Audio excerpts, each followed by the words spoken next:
Welcome back to Lullaby Atlas. Tonight, we travel through feudal Japan. Close your eyes, let the world fall away. The earthen wall of the manor had absorbed the cold of the night, and in the hour before full dawn, its surface held a faint dampness, the clay pale and gray beneath the fingers of mist that moved slowly in from the rice paddies below. A single lamp burned inside the gatehouse, its light too small to reach the courtyard, so that the courtyard existed only as a sound, the soft creak of a wooden beam settling, the distant call of a bird whose name no one in the house could agree upon. The wall smelled of wet soil and old cedar. The warrior who kept the gate had been awake since the third hour.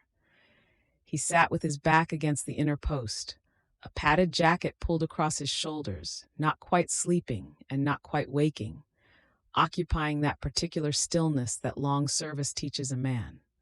His breath made small pale shapes in the cold air and dissolved.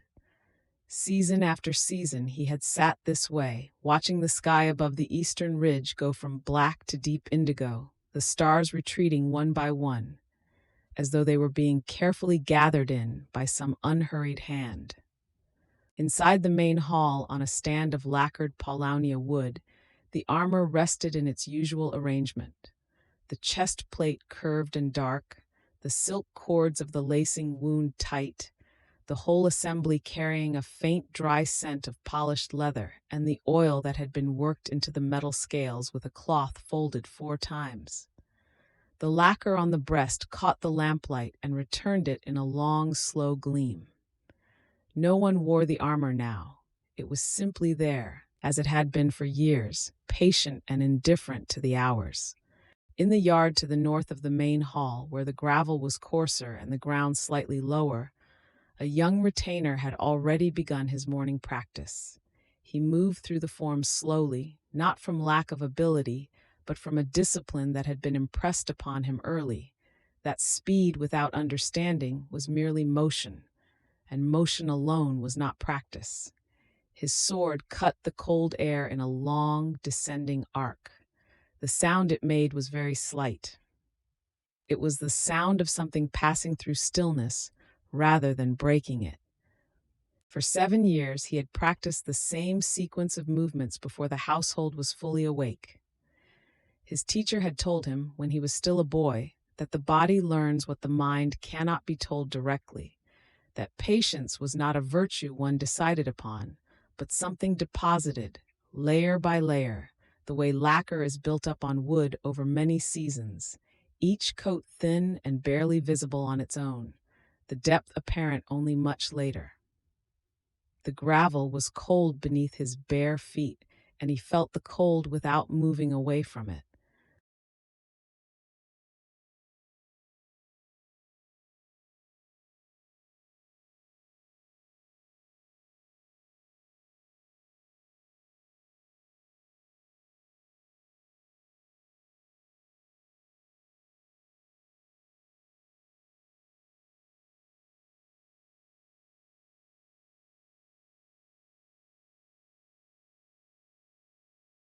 Leaving behind it a quiet that felt slightly different from the quiet before, more settled perhaps, or simply more aware of itself. The warrior class had not always been what it was becoming.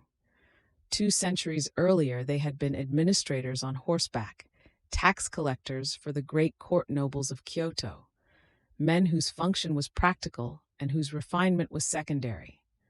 But the court had grown very far from the provinces, and the provinces had grown very large, and in that slow widening distance something else had formed.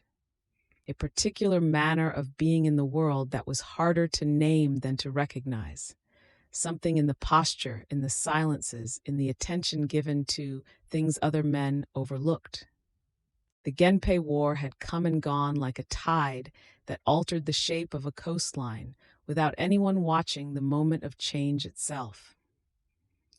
What remained afterward was different from what had been before, though it was not always easy to say precisely how. The armies had assembled and the armies had dispersed.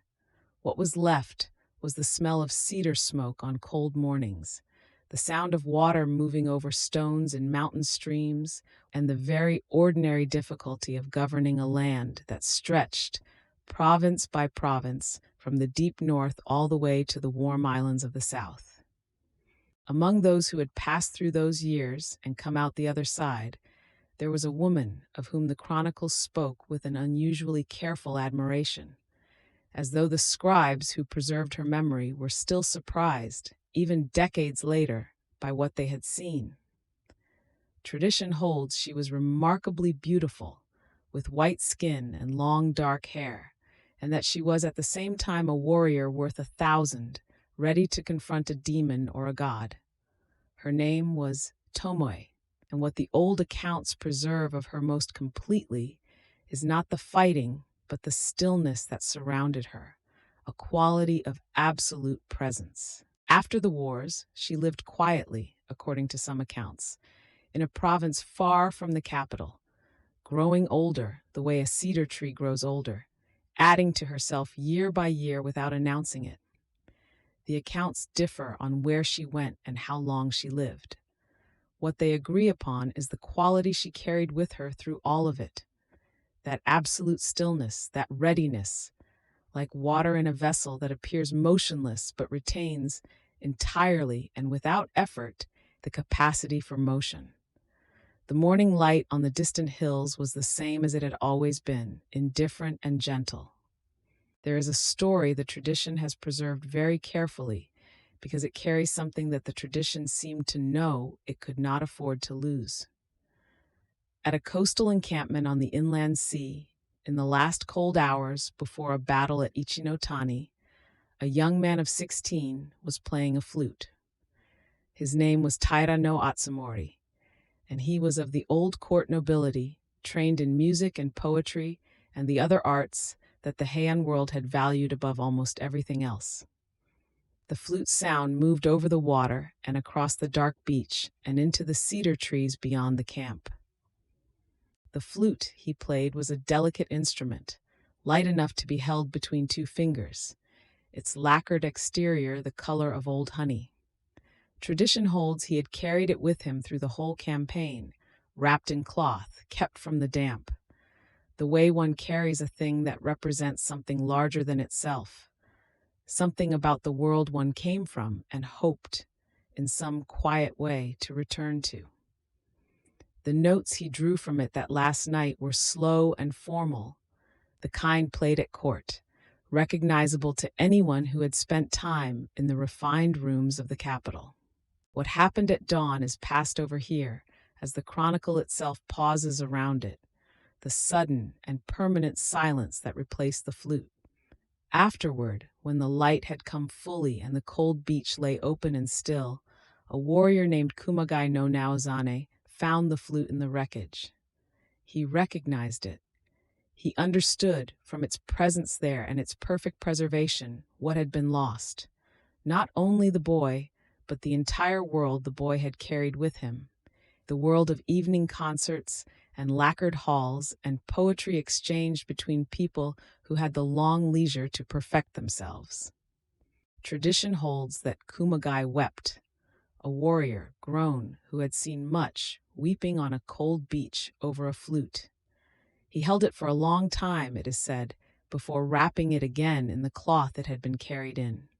Later, years later, according to accounts, he became a monk, shaved his head, and walked the mountain roads in the plain gray robe of a Buddhist pilgrim. The flute was preserved, passed from hand to hand, generation to generation, long after both men had returned to the silence from which all things briefly emerge. Its lacquer was still intact. The opening lines of the great tale say it this way: the sound of the Jionshoja bells echoes the impermanence of all things. The color of the Sala flowers reveals the truth that the prosperous must decline. Blind monks who carried the Heike Monogatari in their memories recited these words at courts and at roadsides, season after season, their lutes making a low resonant accompaniment beneath the words, so that the story entered the body through more than one opening. The sound of a biwa at dusk is a particular thing, warm and mournful, and completely without urgency. In the mountain cedars above the new settlement at Kamakura, the path descended slowly, winding between trunks whose diameter suggested they had been old, when the tales of the old court were still being lived rather than remembered. The air between the cedars held a specific cold, different from the cold of open fields, a cold that smelled of resin and damp bark, and the soft decomposition of needles underfoot, each step releasing a faint fragrance that was neither pleasant nor unpleasant, but simply entirely present. The path was narrow, and the light that reached it was gray and even. At the bottom of the path, where the cedars thinned, the town began without announcement. A few low buildings, a gate of unpainted wood, a smell of charcoal fires starting up for the morning. Kamakura was not large in those years, not yet the seat of power it would become. It was a practical place, chosen for the mountains at its back and the sea before it, chosen because its geography discouraged the kinds of soft intrigues that had undone so many careful arrangements in the capital to the west. The sea appeared between buildings as a brief horizontal brightness, pale and cold. Minamoto no Yoritomo had chosen this place with the deliberateness that marked everything he did. Slowly, carefully, without the kind of enthusiasm that tends to produce errors. He was not a man given to beautiful gestures. He preferred the long patience of administration to the brief fire of battle, preferred the document sealed and witnessed to the promise made in the heat of an alliance. His administration introduced something new to Japan: the steady, methodical management of distance, the attempt to govern from one fixed point a country that stretched in every direction into uncertainty. The bell at the Tsurugaoka Hachimangu shrine rang at intervals that the townspeople had arranged their days around without quite intending to. It was simply that the bell rang and the body responded. And over time, the bell and the body had arrived at an understanding.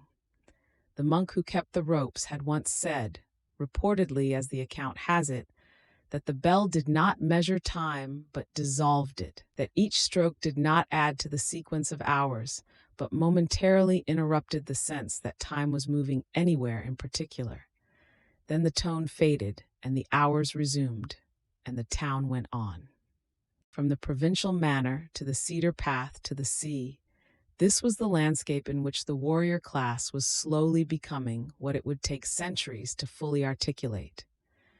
Not all at once, not with a declaration, but gradually, the way a river changes its course not in a night of rain, but in 100 seasons of patient erosion. The old court world was still there, in Kyoto, among the silk screens and the incense burners and the poems exchanged at dawn. But here, in the cold air above the sea, something else was finding its form. Still patient, still quiet, still learning its own name. In the courtyard of the manor from which this morning began, the young retainer had finished his forms. He stood for a long time in the position at which the sequence ended, weight distributed, arms at rest, breath slow and returning gradually to ordinary depth. The gravel held the cold faithfully. The sky was now fully light, not brilliant but even, the kind of light that asks nothing and permits everything. He stood in it the way a stone stands in it, or a cedar tree, without preference, without hurry. Then he turned and walked back toward the hall, and the courtyard was empty again, and the morning continued.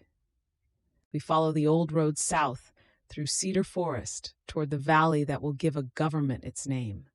The path narrows between ridgelines, the trees pressing close on either side, their bark dark with moisture, their roots lifting through the packed earth of the road. Somewhere below, unseen, the sea. The air here carries the smell of resin and damp stone, and somewhere further, salt. The valley opens gradually, the way understanding opens. Not suddenly, but as a widening of what was already present, a slow increase of light between the trunks. The valley of Kamakura received its government quietly, the way a bowl receives water, holding it, shaping around it, giving it form. Mountains on three sides, the sea on the fourth, the passes cut narrow and deep into the sandstone hills, a place chosen for what it could keep out as much as what it held within. The stone of these hills is soft enough to carve, and for generations the monks and warriors who lived here cut chambers into the cliff faces, small niches, rounded at the top, cool inside even in summer, smelling of earth and old incense. The narrow passes, kiridoshi, the cut-throughs, were the only ways into the valley, and a traveler approaching Kamakura for the first time would have felt this narrowness as a kind of preparation, the world pressing close before releasing. The sandstone walls rose on either side, close enough to touch. Ferns grew in cracks at eye level. The sound of one's own footsteps became very clear in those passages, and then the valley opened, and the temple rooftops appeared among the trees, and the smell of cedar smoke drifted down from the hillside paths. Engakuji sits in its cedar valley, the way a thought sits in a quiet mind, settled, unhurried, at home in its own depth. The stone steps leading up from the main gate are worn smooth by centuries of feet, and in wet weather they darken to the color of charcoal, and moss grows at their edges in small, bright patches, the color of new rice shoots in spring. The camphor trees near the entrance are very old and very large, and on still mornings the air beneath them smells faintly sweet, as if the wood itself is breathing out something it has held for a long time. The bell of Engakuji hangs in its own small belfry above the trees, a deep bronze bell of considerable age, and when it is struck, the sound does not so much travel as expand. Outward and downward through the cedar valley, into the rock faces, across the still water of the small pond below the gate. Tradition holds that the bell's sound can be heard from every corner of the valley on a clear morning, and there is something in the quality of that resonance, low and sustained and entirely without urgency, that seems to ask the listener to simply stop for a moment and be present in the ordinary air. Into this valley, in the year 1191, according to the records, came the monk Isai, returning from his travels in China with something small and consequential, tea seeds, wrapped carefully, and the teachings of the Rinzai school of Zen. It is said he planted those first seeds at Kaninji Temple in Kyoto, and that from these a tradition spread across the islands that would last in various forms for centuries beyond counting. The seeds were not remarkable to look at, but Isai understood that what a plant becomes is not visible in its beginning, in the same way that what a student becomes is not visible in the first morning of practice. Isai wrote his small text on tea, the Kisa Yojoki, reportedly completed in 1211, as a kind of prescription, offering it to the second shogun Minamoto no Sanetomo as medicine for the body and the mind. Tea, he wrote, is the most wonderful medicine for nourishing one's health. The shogun was unwell, and the text was practical in its intention, and yet within its practical frame there was something else, an attentiveness to the properties of a single plant, a seriousness about the act of preparation and drinking that already suggested the direction in which this practice would travel. The bowl would come later. The ceremony would come later. For now, there were simply the leaves, the water, and the fire.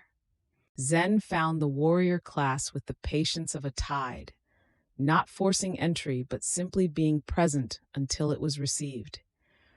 What the samurai found in Rinzai practice was something that matched a quality they already prized, the capacity to act without hesitation from a place beneath thought.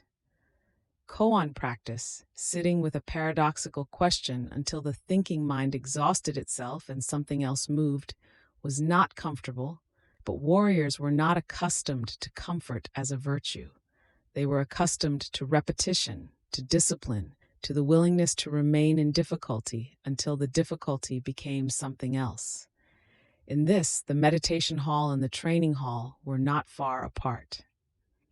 Dogen came after Eisai, a generation later, carrying the Soto school back from China after his travels beginning in 1223. Where Rinzai worked through the sharp edge of the koan, Soto worked through shikantaza. Just sitting, nothing more. Sit fully. Sit without goal. Let the sitting be complete in itself.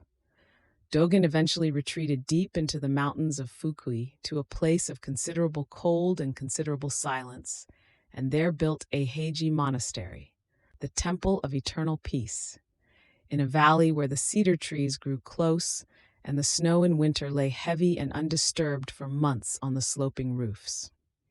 Dogen's writing in the Shobogenzo, the treasury of the true Dharma eye, moves with a quality difficult to name, simultaneously precise and expansive, the way cold air is simultaneously sharp and open. But it was his smaller instructions that perhaps revealed him most clearly. In the Tenzo Kyokan, his instructions for the cook, he wrote that when washing rice, one should wash it with the same attention one gives to one's deepest question, and that when heating water, one should heat it as if warming the universe. There is, he wrote, no difference between the kitchen and the meditation hall. Practice is not reserved for the cushion. It is present wherever the hands are. It is said that a monk once asked Dogen why he spent an afternoon washing radishes. Dogen continued washing radishes. The account does not record whether he answered, and perhaps the continuing of the washing was itself the answer, not as a dramatic gesture, not as a teaching performance, but simply as the thing that was being done, and therefore the thing that deserved complete attention. The radishes were cold from the root cellar. The water in the basin was cold from the well. The light through the kitchen window was the pale winter light of the Fukui Mountains, and outside the cedar forest held its stillness, and inside the washing continued. The daily practice at a Kamakura dojo began before light. In winter, this meant arriving in complete darkness, wrapped in padded training jackets that held the smell of sweat and cedar oil, the breath visible in the cold air of the practice hall. Seated meditation came first, always. 30 minutes or more of zazen before any movement was permitted. The body still, the breath slow, the sound of the brazier occasionally popping in the silence. Outside, the valley was dark.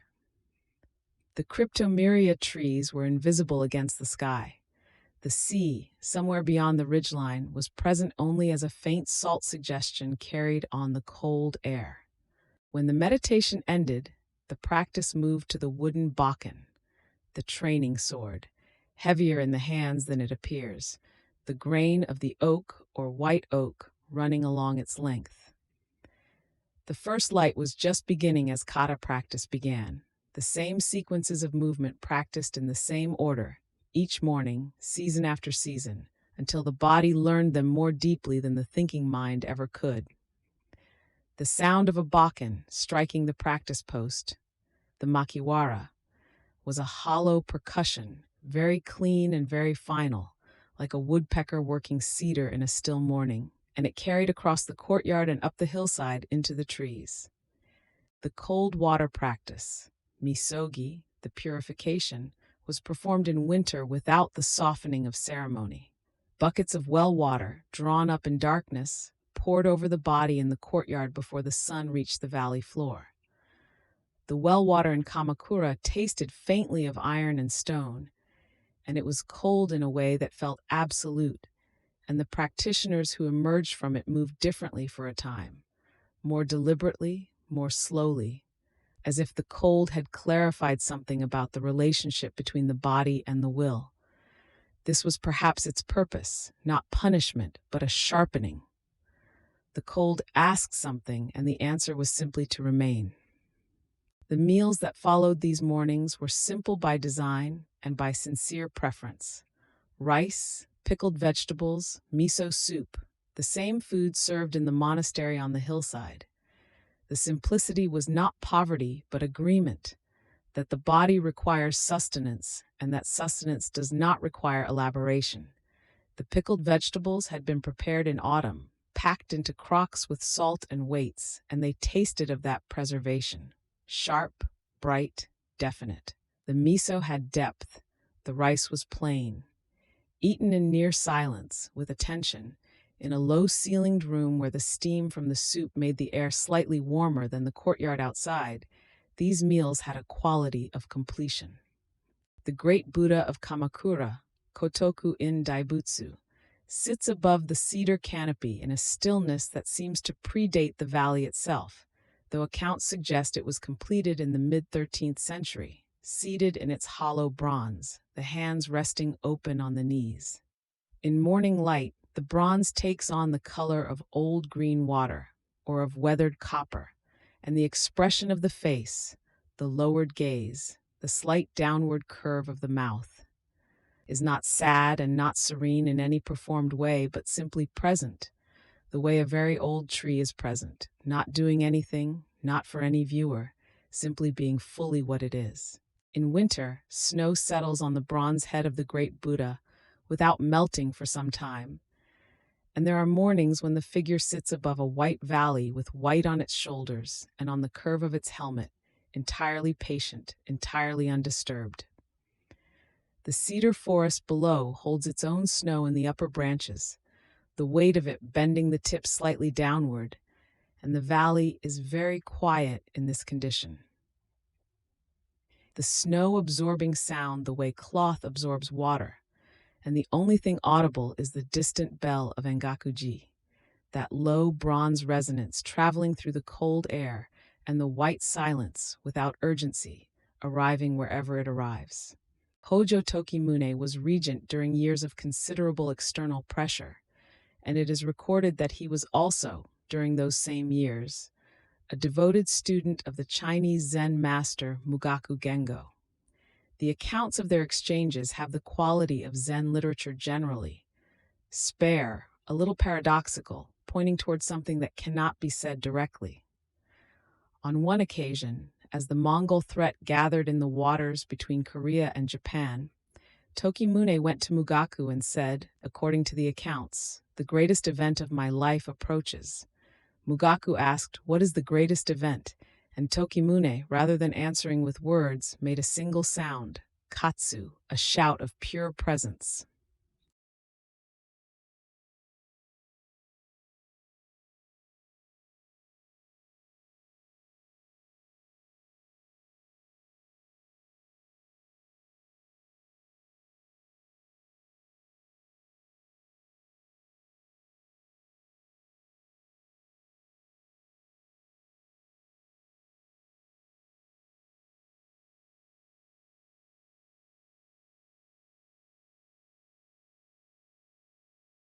In 1274 and again in 1281, were met by storms of considerable force, and those storms did what the armies had not needed to do. What remained afterward was quiet, the sea settled, the sky cleared. After those storms had passed and the sea was itself again, Tokimune returned to Mugaku. He said, according to the accounts, that the victory owed nothing to what he had done. This acknowledgment, spoken quietly to a Zen master in a simple room, seems in retrospect the completion of the lesson, that the state of mind cultivated through years of practice had made it possible to stand in the center of enormous pressure without the mind breaking or scattering. And then, in the years that followed, Tokimune became a monk. He took robes. He continued the practice. The regent's life became in that final chapter what the practice had always been pointing toward. The Sheridan, the relic hall at Engakuji, is, according to records, one of the oldest surviving structures of Zen architecture in Japan, and it holds something of the quality of all very old wooden buildings, a sense that the wood itself has been changed by time into something denser and more resonant than it began. The roof curves upward at the corners in the Chinese style that Eisai and his successors brought from across the sea, and in autumn the maple trees around it turn a color for which there is no single English word, a red that contains orange, that contains warmth, that contains the particular quality of impermanence made briefly visible before the leaves fall. Kenchoji's dry landscape garden, Karasansui, lies in the temple precinct in a condition of organized stillness, the raked gravel describing lines that suggest water without being water, the stones placed with a deliberateness that reveals itself slowly over time and repeated looking.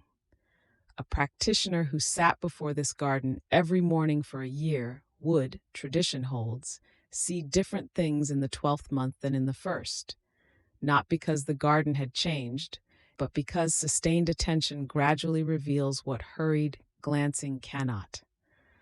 The moss at the base of the largest stone is very old and very soft, and in morning light it catches the dew in a way that makes it briefly luminous. The ancient beach at Kotsubo below the valley received the fishing boats each evening as the light went from gold to the pale gray of old silk. The fishermen who worked these waters were not samurai and not monks, but the rhythm of their days had its own discipline. The reading of the sea, the maintenance of the nets, the knowledge passed from father to child about which currents ran cold and which brought fish in which season. At low tide, the beach extended in a broad, pale arc, and the smell of the sea was strong and clean and entirely without pretension, and the mountains behind Kamakura were visible above the tree line, holding their cedar dark against the evening sky. There is a quality to the Kamakura Valley at the end of a long autumn day that is difficult to articulate but immediately recognizable.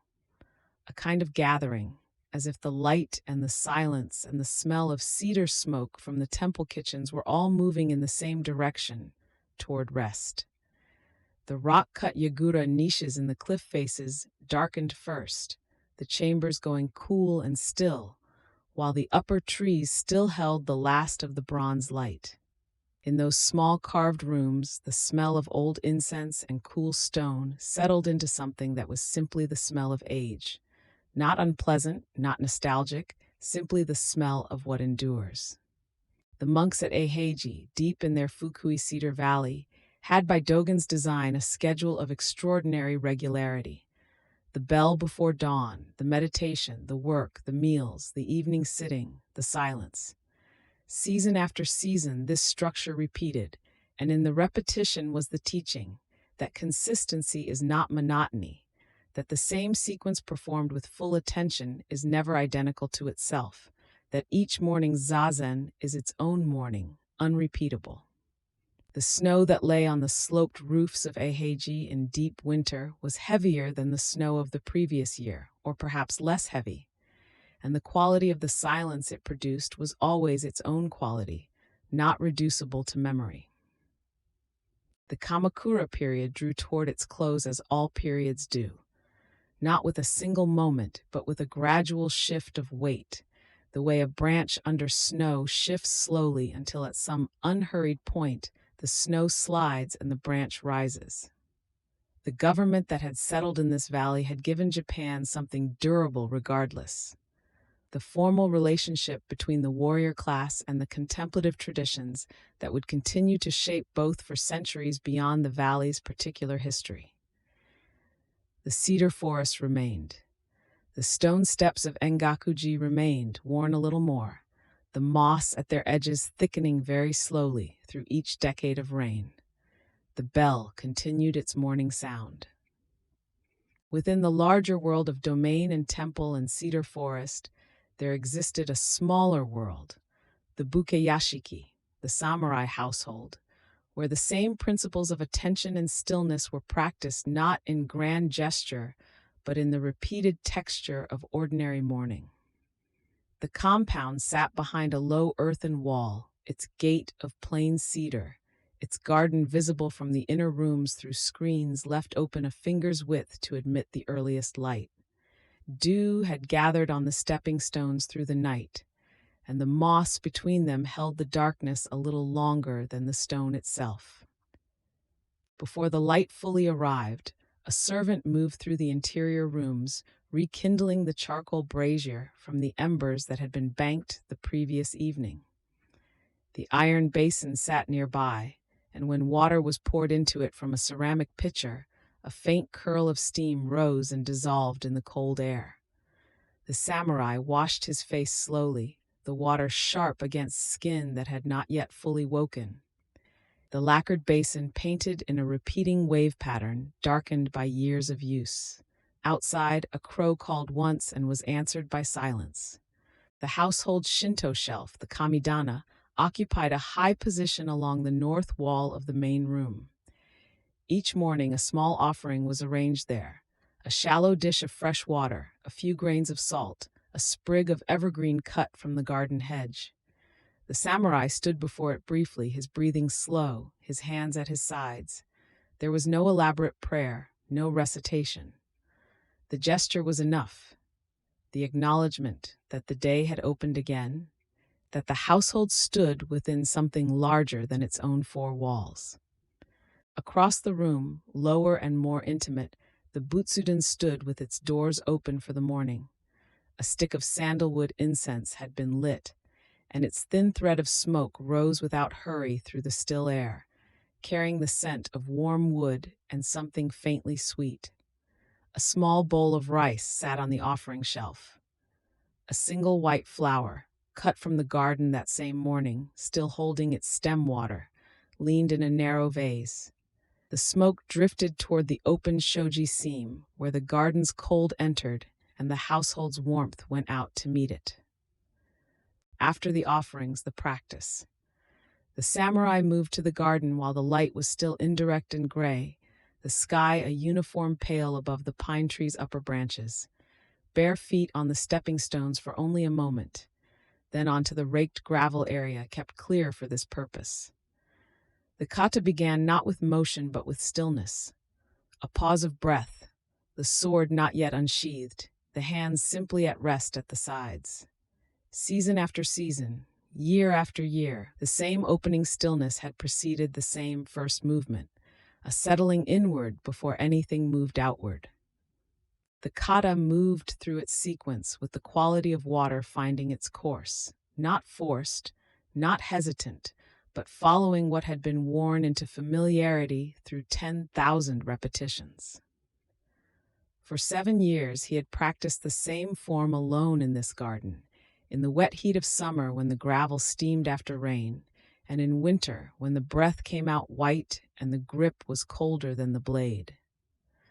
The movements were slow enough that each transition was visible. The weight shifting, the wrist rotating by an almost imperceptible degree, the gaze remaining level and still.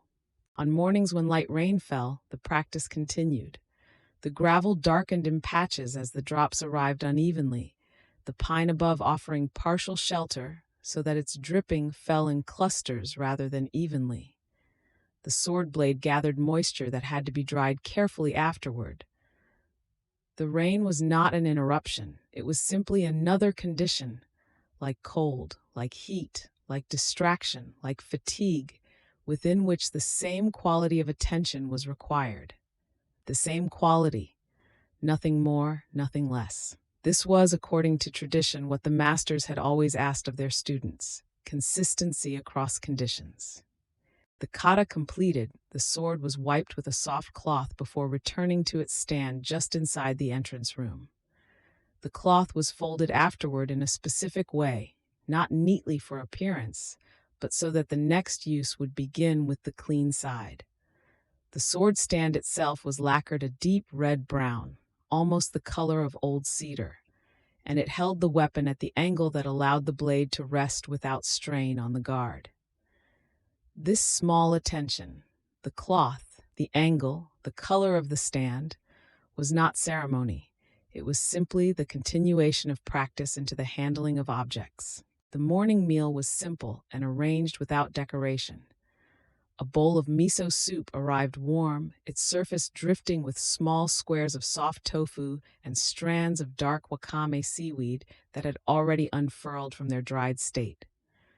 Beside it, a wooden bowl of rice, steam rising in a slow column, and the pickled radish, takuan, named for the monk Takuan Soho, sliced to yellow-white crescents, their sharp fermented scent cutting cleanly through the miso's warmth. The meal was eaten quietly, seated on the tatami, the bowl raised to a level that required no bowing forward. There was a quality to the simple morning meal that did not invite contemplation of its plainness.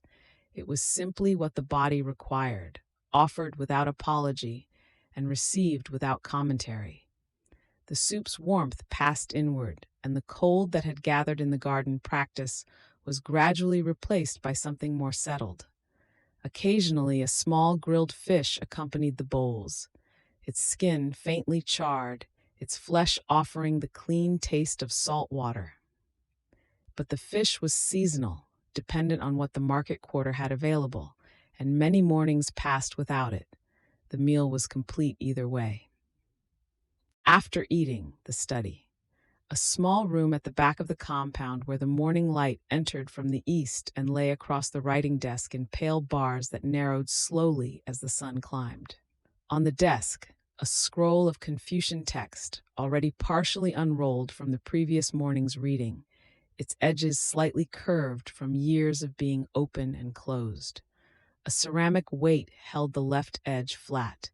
The writing was classical Chinese, each character dense with layers of commentary accumulated by generations of scholars. And reading it required a kind of patience that was not passive, but deeply active. The samurai reads slowly, sometimes returning to a single passage several times in a sitting, not to extract a different meaning each time, but because rereading familiar text had a quality distinct from first encounter. The characters arrived already known, which allowed the attention to rest in what lay between them rather than rushing toward what came next. It is said that certain teachers required their students to copy the same passage for 100 mornings before moving forward in the text. The copying was itself the understanding. Moving forward was not the point. Staying, fully, attentively, in the place where one already was.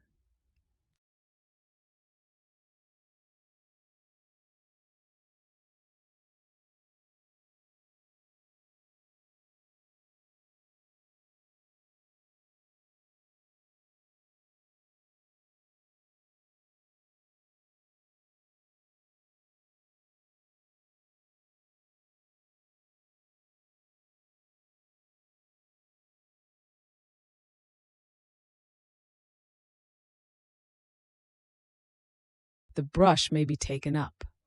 According to accounts, some students spent weeks at this stage alone, the brush untouched, the inkstone filling and drying and filling again. When the brush was finally taken up, it was held with the same grip quality that was taught for the sword. Not tight, not loose, but present. The wrist remained mobile, the shoulder released downward.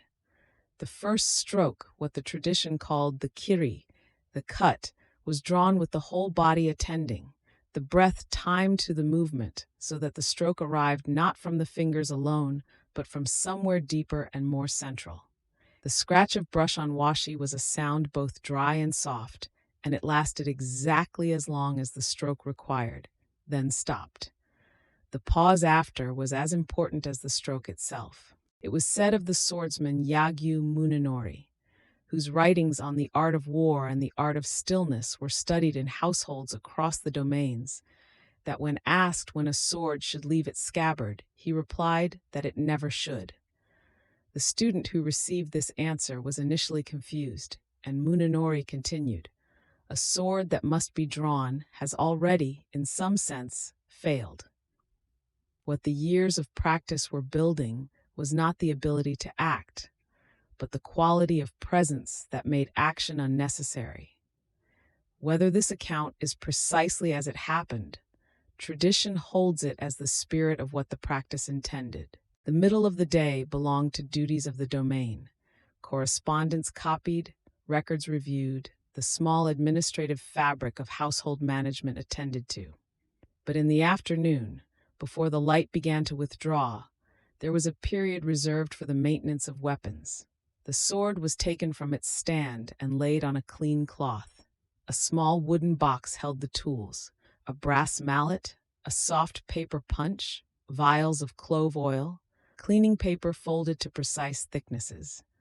The process was slow and without hurry. Each surface was examined in the light before anything touched it. The cleaning paper was worked slowly along the blade, absorbing the previous oil without leaving fibers behind. Then a fresh layer of oil was applied. Clove, with its warm and faintly medicinal scent, distributed in an almost invisible film across the entire length. The scabbard received its own attention, wiped with a slightly damp cloth to remove dust, then dried, then set aside to air. The process had the quality of a conversation with the object itself, attentive, unhurried, without agenda. When it was finished, the sword returned to its stand, and the cloth was folded and put away, and the afternoon light had moved noticeably westward. The garden in the afternoon held a different quality of light than the morning, warmer, more amber, falling at an angle that revealed the texture of things the morning had smoothed over. The roughness of the stepping stones, the individual needles of the pruned pine rendered distinct and counting. The pine was old, its trunk curved slightly from decades of wind that came from the same direction every winter.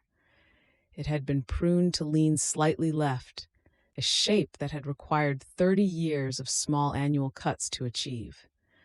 The gardener who had shaped it had died before its final form was apparent.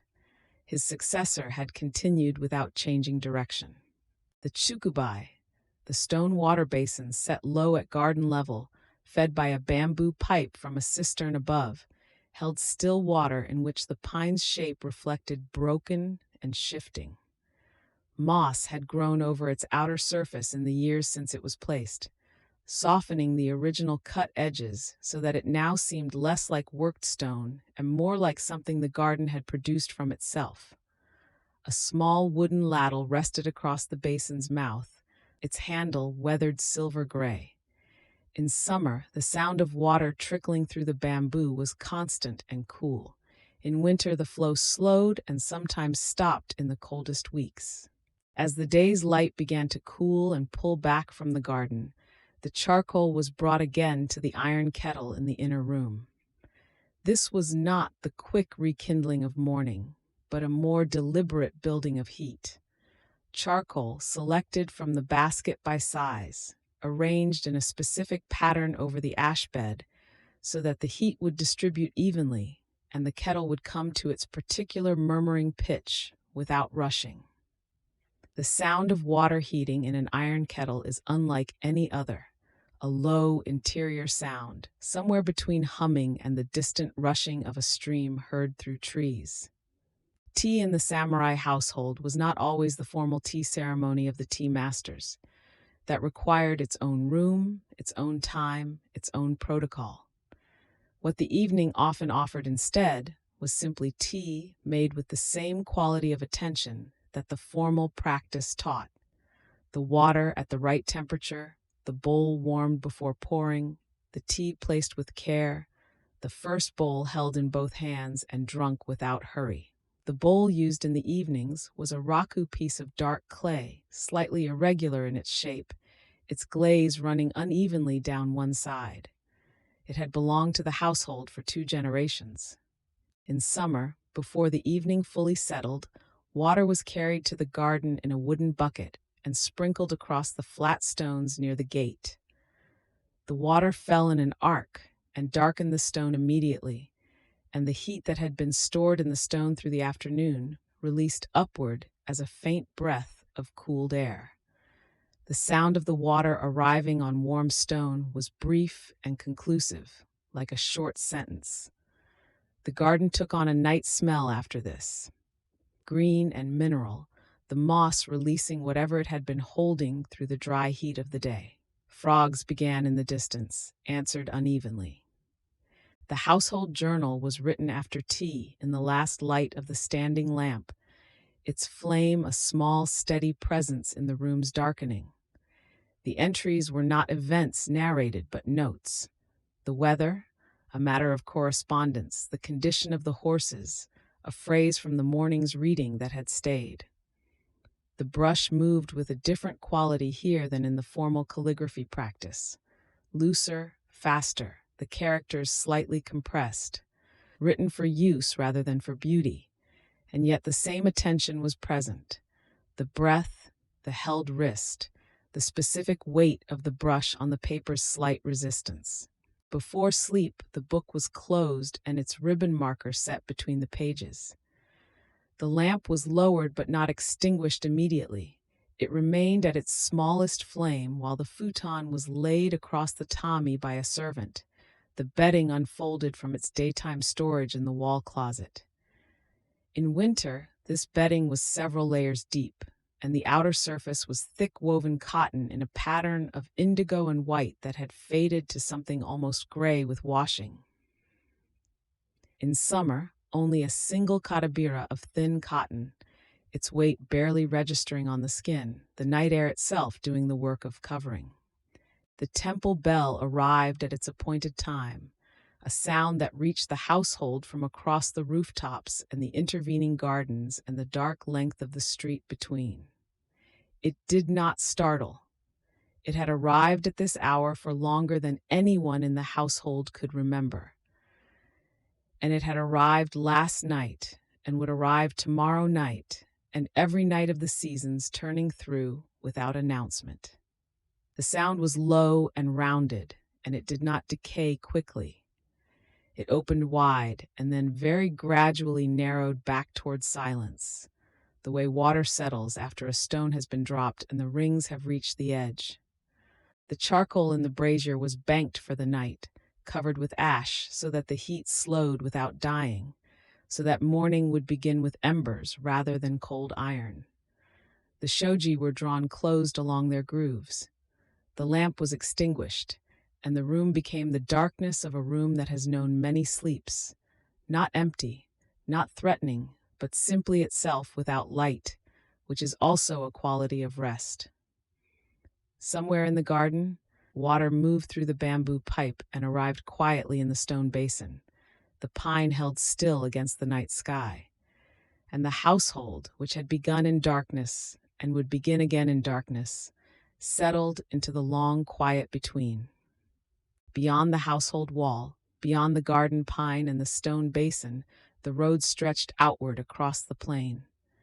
In the hour before full dawn, the plain held a particular quality of light, not darkness, not yet morning, but a pale suspension between the two, the color of unglazed ceramic, cool and without shadow. Along that road, figures moved, retainers, merchants, a monk with a bundle, all of them moving toward the white shape that rose at the plain's center. Faint and immense, the castle of Himeji gathering itself slowly from the dissolving mist. The Ishigaki walls came into view first, long curved embankments of fitted stone, their surfaces dark with night moisture, each stone chosen and placed so that the wall rose not in a straight line but in a gentle outward arc, like a wave arrested at its peak. Morning mist pooled along the base of the walls where the moat water breathed upward into the cool air. And in that mist, the stones seemed to have no foundation, the walls floating above the water as if the castle had not been built, but had simply arrived here, fully formed from some older arrangement of the world. The Tenshu itself, the great keep, rose in 5 diminishing stories, each roof curving upward at its corners with the particular elegance that Japanese carpenters had refined across generations. The white plaster exterior was not merely decorative. Season after season, that plaster had been renewed and repaired, its smooth surface designed to resist fire, to shed rain, to hold its brightness against weather and time. In winter, tradition holds, the white of the plaster and the white of fresh snow became so similar that the castle seemed to dissolve upward into the sky, becoming indistinguishable from the cold air itself. It is said that Lord Ikeda Terumasa, who oversaw the castle's completion in the early years of the 17th century, would walk the castle walls at night after heavy snowfalls. The accounts do not record what he said during these walks, only that he took them alone, without attendants, moving slowly along the stone parapets, while the plain below lay white and absolutely silent. He reportedly said once that the castle reminded him of something seen in a dream when he was very young, a white mountain, perfectly still. He did not explain what he meant. Perhaps he felt no explanation was necessary. The castle gate, the Masugata, was not a simple opening in the wall, but a confined stone courtyard, its purpose both practical and psychological. Anyone entering was forced to turn, then turn again, their movements slowed, their view restricted to close stone walls on every side. On ordinary mornings, retainers and servants passed through without thinking about the design. The stone smelled of cold mineral water and old moss.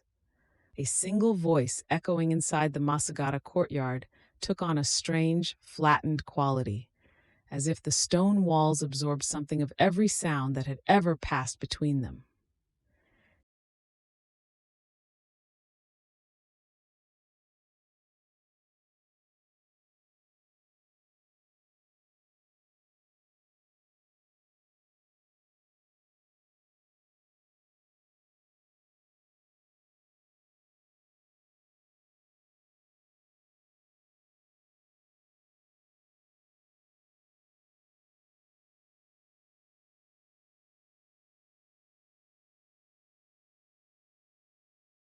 Gates of a standard width, approaches controlled so that no street ran directly toward the castle without a turn to interrupt it. The walls of the samurai residences, the dobe, were built of plastered clay, their surfaces smooth and gray-white in the manner of the castle's own exterior. The same material repeated at a smaller scale throughout the district. In summer, those walls held the cool of the previous night long into the morning. In winter, they held the cold without apology. A retainer walking to the castle at first light would pass wall after wall, each one alike, each one broken only by a gate and the occasional pine crown rising above. The district was quiet in the way of places designed for purposeful movement rather than lingering. Further from the castle, the streets changed their nature. The merchant and artisan districts, the Cho, were denser, less regular, shaped by use rather than by plan. Here the smell of the town became layered. Cedar sawdust from the timber market carrying through the cold air, daikon radish fermenting in large earthenware crocks set outside doorways, the sharp mineral scent of dye vats in the cloth district. The streets were narrower and the sounds more various. The clatter of a loom beginning its morning rhythm, the rolling of a cart over uneven stone, a vendor's call moving through the cold air. The timber market occupied a particular block in the artisan quarter, and in the hours after dawn it filled slowly with the smell of fresh-cut cedar, a smell so clean and so particular that those who grew up near the castle town would associate it for the rest of their lives with the quality of morning. The sawdust accumulated in drifts along the market's edges, pale and fine-grained. Carpenters moved through the stacked logs with the unhurried attention of people who have learned that accuracy requires patience, running hands along the grain of the wood to read what the eye alone cannot fully perceive. At the edge of the town, furthest from the castle, the temple district held a different quality of air and sound. The temples were set back from the street behind walls and trees, their roofs visible above the treetops, curved and dark with age. The cemetery within each temple compound was neither melancholy nor neglected. It was tended, the stone markers upright and clean, incense burning in small holders before the older graves. This outer ring of the Jokamachi served also as the town's spiritual margin, the place where the town acknowledged something larger than its own arrangement of streets and districts and ranked proximity. The great temple bell hung in its open wooden structure beside the main gate, a bell of considerable weight and age, its surface the color of deep verdigris where weather had worked into the bronze over generations.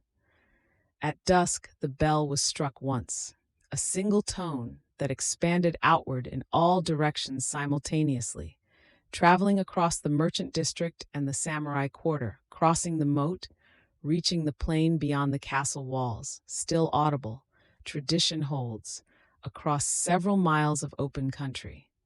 People who heard it without thinking about it still registered it. Something in the body knew that the day had ended and the night had begun. As the bell's sound crossed the town and the light failed, the castle gates closed. This was not a violent or urgent act. The gates simply closed, as they closed every evening, operated by men who had operated them every evening for years and would do so for years more. The sound of the heavy wooden gates meeting was a sound the town had absorbed into itself, a sound that meant what closing sounds have always meant. The interior is now separate from the exterior. The protected is now separate from the open plain. The town has folded inward on itself for the duration of the dark. Each district of the castle town had its own gate as well, smaller echoes of the great castle gate, manned by night watchmen drawn from the lower ranks of the samurai class. These gates, too, closed at dusk, so that movement between districts after dark required purpose and permission. The lanterns along the main castle road were lit one by one as the light faded, each one a small, warm, unremarkable fire in its paper housing, casting a circle of soft light on the road below and leaving the spaces between in darkness. The road thus became a series of lit intervals, separated by passages of dark. The night watchman began his rounds when the last light had gone. He carried 2 wooden clappers, the hyoshigi, and at each corner of his route he struck them twice, a clean, sharp double crack that traveled easily through the still night air and reached into the rooms where people lay between sleep and waking. The sound was not an alarm. It was its opposite, a signal that nothing warranted alarm, that the watch was passing, that the fire risk was low, that the streets were as they should be. People who heard the clappers in the night heard them as permission. All is attended to. You may sleep. In the Edo period, a single watchman's route through the castle town took approximately 3 hours to complete. He walked the same path every night, turning at the same corners, passing the same walls and gates. Some men made these same rounds for 40 years, the same streets in summer humidity and winter cold, in rain and in the particular silence that follows snow. The path became so familiar that the body carried it without instruction, the feet knowing the turns before the mind had quite decided to make them. Season after season, the clappers struck twice at each corner, and the town slept, and the watch continued. Far to the northeast, in the mountains of Shinano, another castle sat with its reflection in dark water. Matsumoto Castle, called Karasujo, the Crow Castle, was faced in black timber planking where himeji wore white plaster, and where himeji seemed to float upward into pale sky, Matsumoto seemed to settle downward into its own reflection in the surrounding moat. In the hour before dawn, the black tower and its perfect mirror image below the water's surface were nearly indistinguishable, the castle seeming to exist in 2 worlds simultaneously, the one above, the one below, both equally still, both equally dark. The black exterior of Matsumoto's keep served a different purpose than Himeji's white. The dark planking absorbed the heat of the sun and helped prevent the interior timbers from cracking in the severe mountain winters.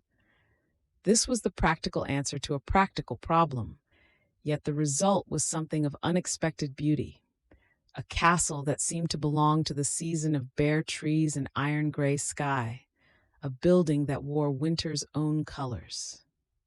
On mornings when the Japanese Alps were visible from the upper floors, and tradition holds that the view was sometimes perfectly clear and perfectly still, the mountains appeared to stand at no great distance, as if the range had moved overnight. The view from the topmost floor of any great keep was understood to be something more than a military advantage. The uppermost room of a tenshu traditionally housed a small Buddhist altar, and the act of climbing to that room, passing through the narrowing floors, the ceiling beams growing lower, the light from the arrow slits growing thinner, was itself a kind of preparation for what the view offered.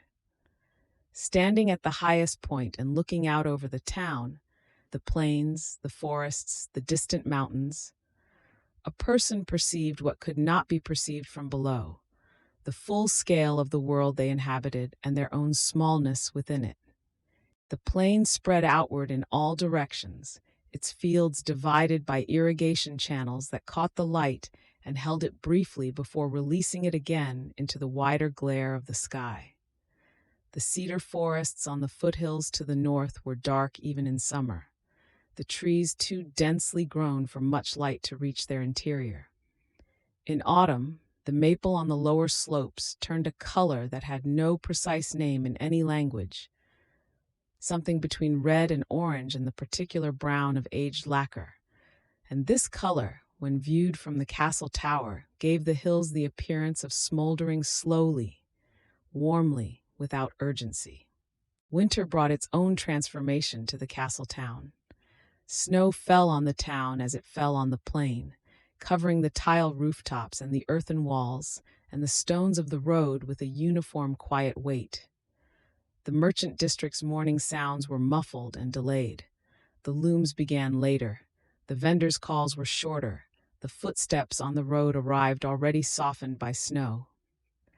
The moat froze along its edges, not completely but sufficiently to hold a thin brightness. The castle itself in winter seemed to require less of those who looked at it. It asked only to be seen, white against white, enormous and still.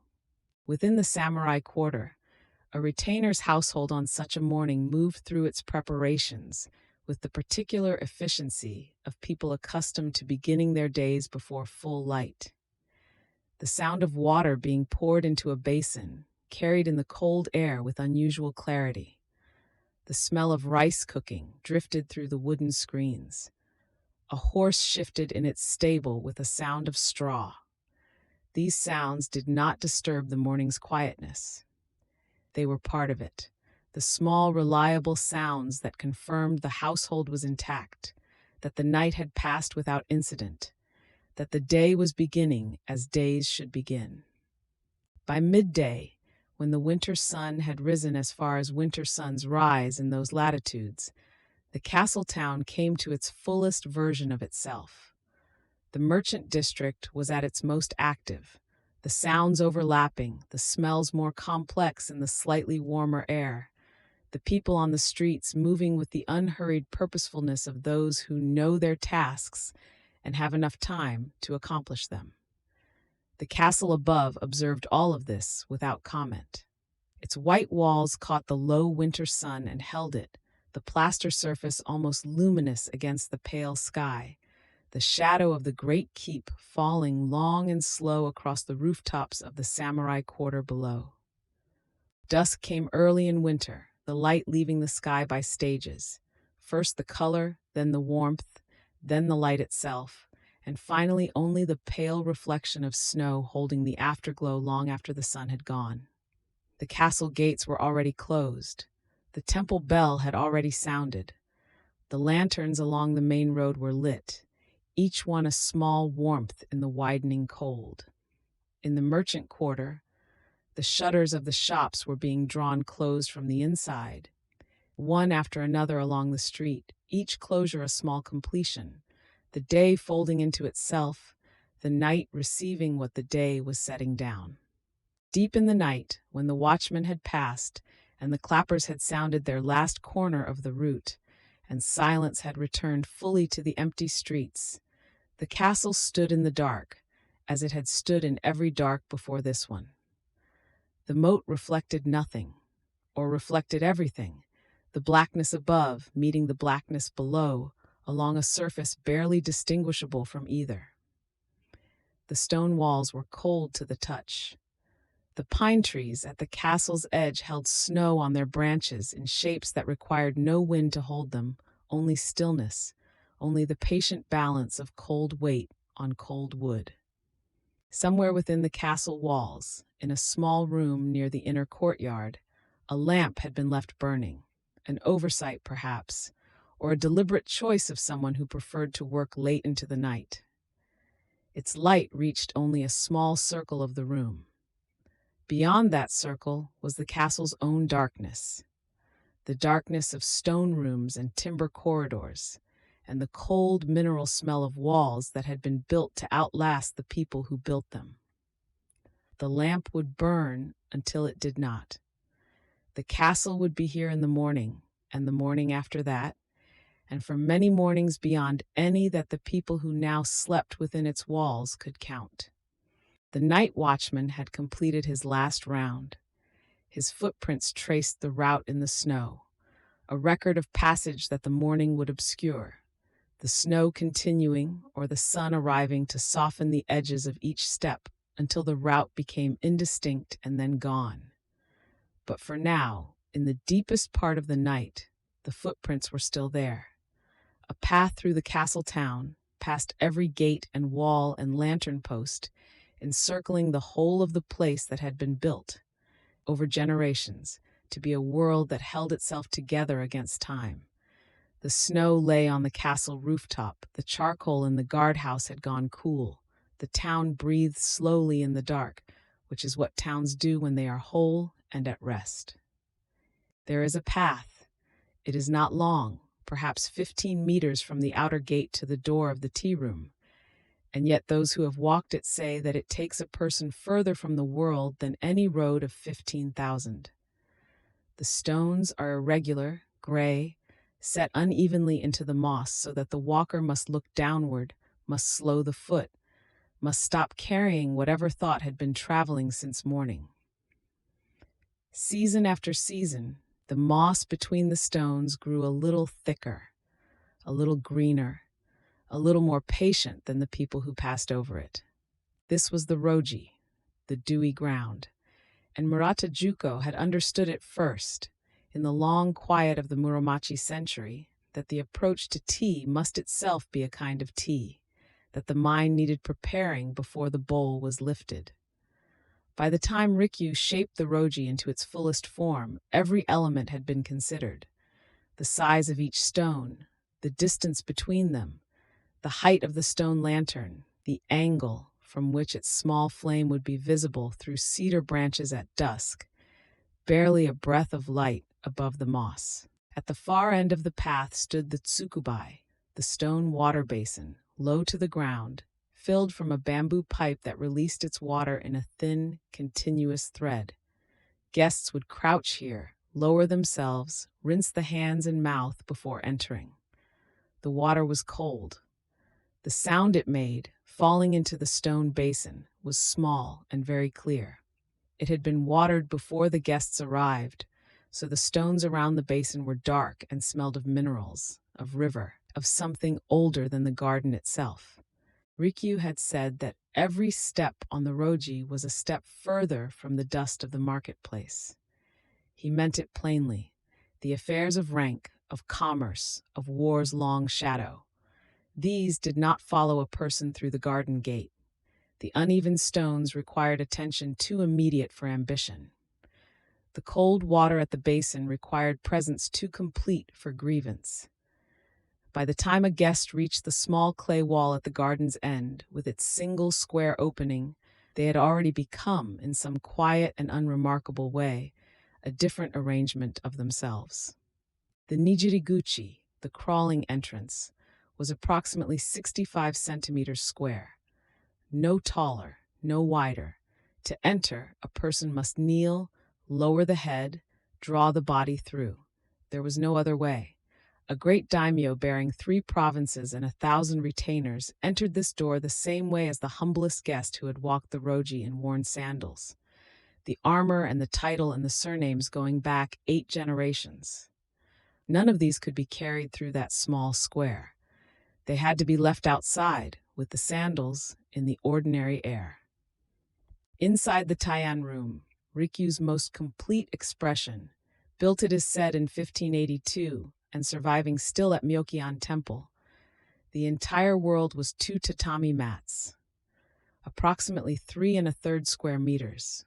The walls were unfinished earthen plaster, rough textured, the color of pale clay in winter light. The timber pillars were undressed wood, irregular in their grain, bearing whatever marks the tree had accumulated across its years. A thin thread of smoke rose from the charcoal pit at the room's center. The room smelled of cedar, of warm iron, of green tea beginning. In the tokonoma alcove, there was almost nothing. This was the point. On a morning in autumn, it is said, Rikyu placed there a single camellia in a thin bamboo vase. One flower, one stem, the blossom not yet fully open. The empty space around it was as much a part of the arrangement as the flower itself. He had thought about what the season required, what the day required, what this particular gathering of quiet people in this particular small room required. The camellia said all of it. The empty space listened. Wabi. The word resists easy translation, as the most important words always do. Murata Juko had first gathered it into the practice of tea in those long Muromachi afternoons when he sat with a bowl in a small room and understood that beauty did not require completion, that the cracked vessel, the uneven glaze, the bowl whose rim was not quite circular, these carried something that perfection could not hold. A perfectly symmetrical bowl was a statement. An asymmetrical one was a question, and it kept being asked each time it was held. Juko held his bowl and listened to the question. Takano Jo carried the practice further, refining it from feeling into discipline across the middle decades of the 16th century, in a time when the country was rarely still, and the tea room offered a stillness that could not be found elsewhere. Under Jo, wabi-cha became something that could be transmitted, not as a set of rules, but as a way of attending to the world, to the temperature of a room, to the grain of a wooden post, to the difference between a flower that is right for this morning and one that is right for another morning entirely. Everything attended to, nothing performed. Sen no Rikyu came to the practice as a young man in Sakai, the great merchant city, rich and crowded and full of the noise of commerce, and he spent the rest of his life learning to hear what was underneath that noise. He studied under Jo and carried the thread of wabi-cha forward across 6 decades of practice. Those who drank tea with Rikyu described afterward a quality of attention in the room that was difficult to name, as if the air itself had been carefully arranged, as if the silence between movements was as considered as the movements themselves. Rikyu summarized Chano-yu in 4 characters: wa, kei, sei, jaku. Harmony, respect, purity, tranquility.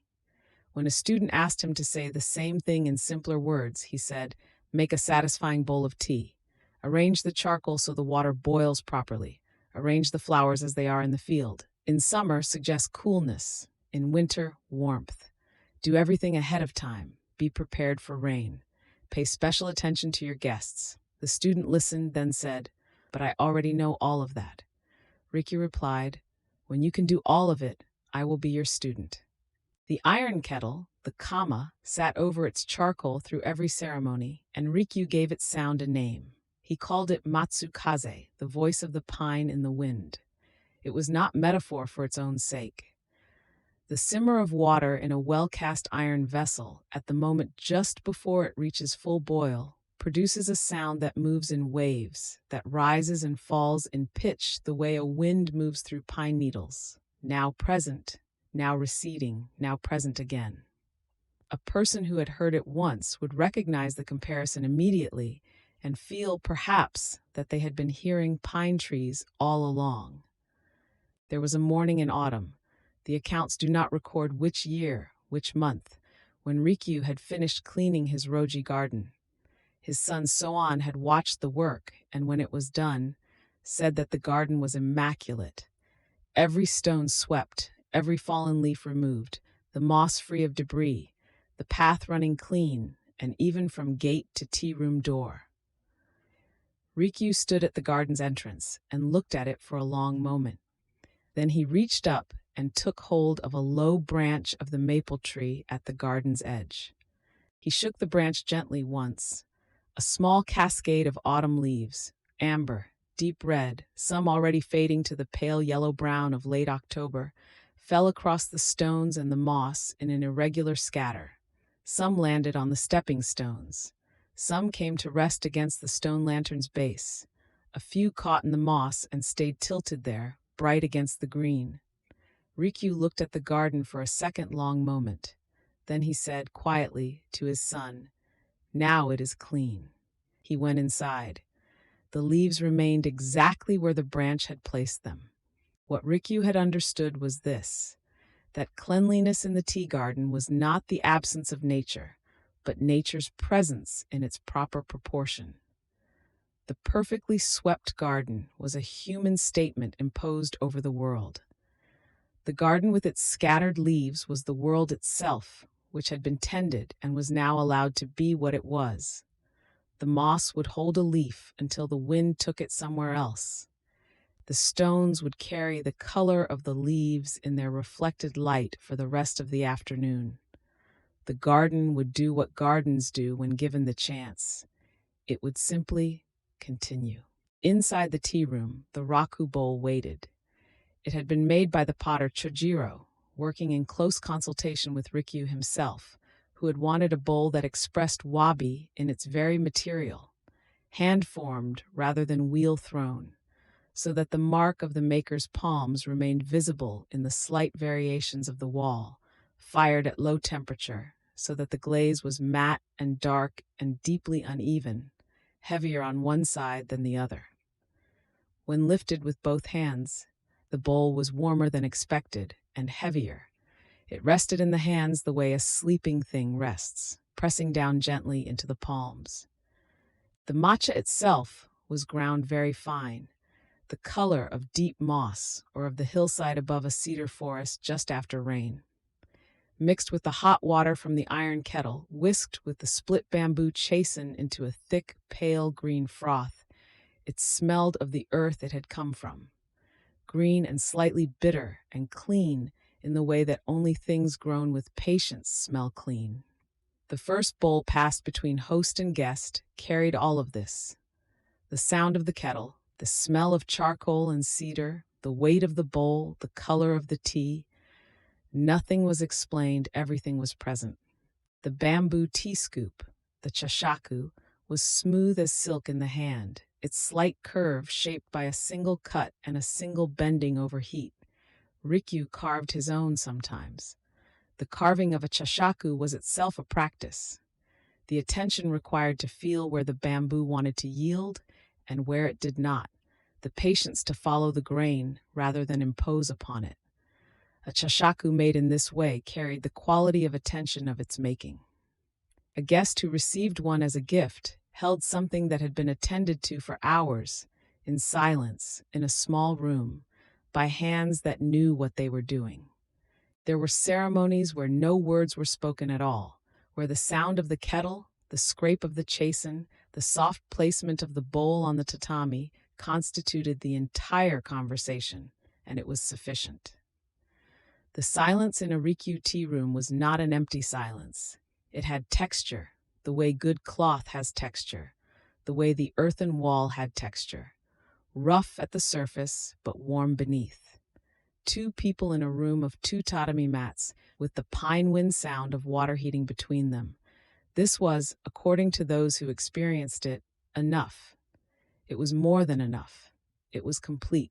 The year 1591 arrived into the life of Sen no Rikyū, the way difficult things often arrive, through a winter that had seemed at first like any other winter. The reasons for what Hideyoshi ordered remained debated by scholars, a matter of statues perhaps, or of pride, or of the accumulated weight of a long and complicated closeness between a man of absolute power and a man who had demonstrated, again and again, that there was a room into which power could not follow. Whatever the cause, the order came. Rikyū prepared for it in the only way he knew how to prepare for anything. The night before, Rikyū gathered his closest students for tea. The accounts describe the gathering with a simplicity that is itself a kind of mercy. The room was as it always was, the kettle as it always was, the arrangement in the tokonoma as it always was, right for the season, right for the day, right for these particular people in this particular small space. He prepared tea for each guest, he spoke quietly, he gave each one a utensil from the room, a scroll, a whisk, a chashaku as a farewell gift, and each was received and held with both hands, and the room was very still. For each guest, he made tea in the raku bowl, his bowl, the one made in consultation with Chojiro, the one that carried in its walls the mark of the maker's hands and all the years of ceremony it had witnessed. He set it before each person. Each person drank. The kettle continued its matsukaze simmer through all of it, the pine wind voice filling the pauses between the quiet words and the quieter silences, the way it always had, the way it had filled every ceremony across the years of his practice. The charcoal gave it steady warmth. The room held everyone in it. When the last guest had gone, Rikyu remained in the room alone. He sat for a time beside the kettle. He had written his death poem. He held the raku bowl, his bowl that had served tea for the last time to the last guest in the last ceremony of his practice. Then he broke it. According to tradition, he broke it so that it could serve no other person after this. It had already served its best purpose. It had held tea for people in a small room with earthen walls, in a garden at the end of the dewy path, for decades of mornings and winter evenings and autumn afternoons. It had been enough. Rikyu left a death poem. Its words are not repeated here. They belong to the moment they were written, to the particular quality of that winter night. What remained afterward was the practice itself, which his sons and their children carried forward across the centuries, branching into the three great schools that continue their work today. The wabi-cha that Juko had first heard in the silence of an imperfect bowl, that Jo had shaped into a transmissible discipline, that Rikyu had brought to its fullest expression, none of this dissolved. It settled, the way things settle when they have found their deepest level, and continued. The Roji garden would be walked again in the morning. The stone basin would be filled, and the water would fall from the bamboo pipe in its thin, clear thread, and the stones around it would darken with wetness, and the smell of cold mineral would rise in the early air.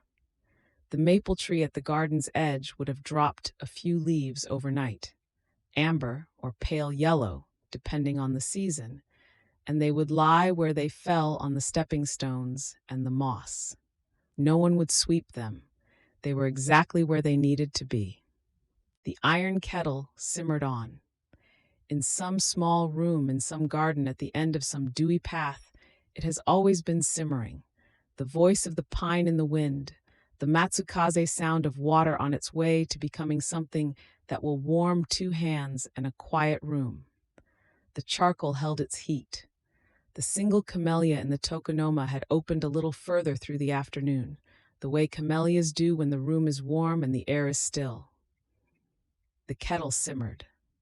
The steam rose in its thin thread toward the low ceiling of the earthen room. Nothing else was needed. Nothing else was there. And then, as it always does in Japan, the cold began to loosen. Not all at once, not with any announcement, but in the particular way of late winter, when the light changes before the temperature does, arriving at a slightly different angle across the garden stones, catching the edge of a moss-covered lantern in a way it had not caught it for many months. The plum tree at the garden's eastern wall was first, as the plum always is, its blossoms white and waxy and faintly sweet against air that was still cold enough to see one's breath.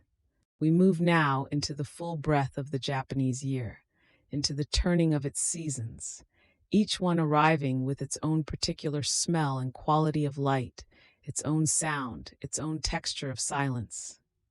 Season after season, the samurai had lived inside this turning, not apart from it.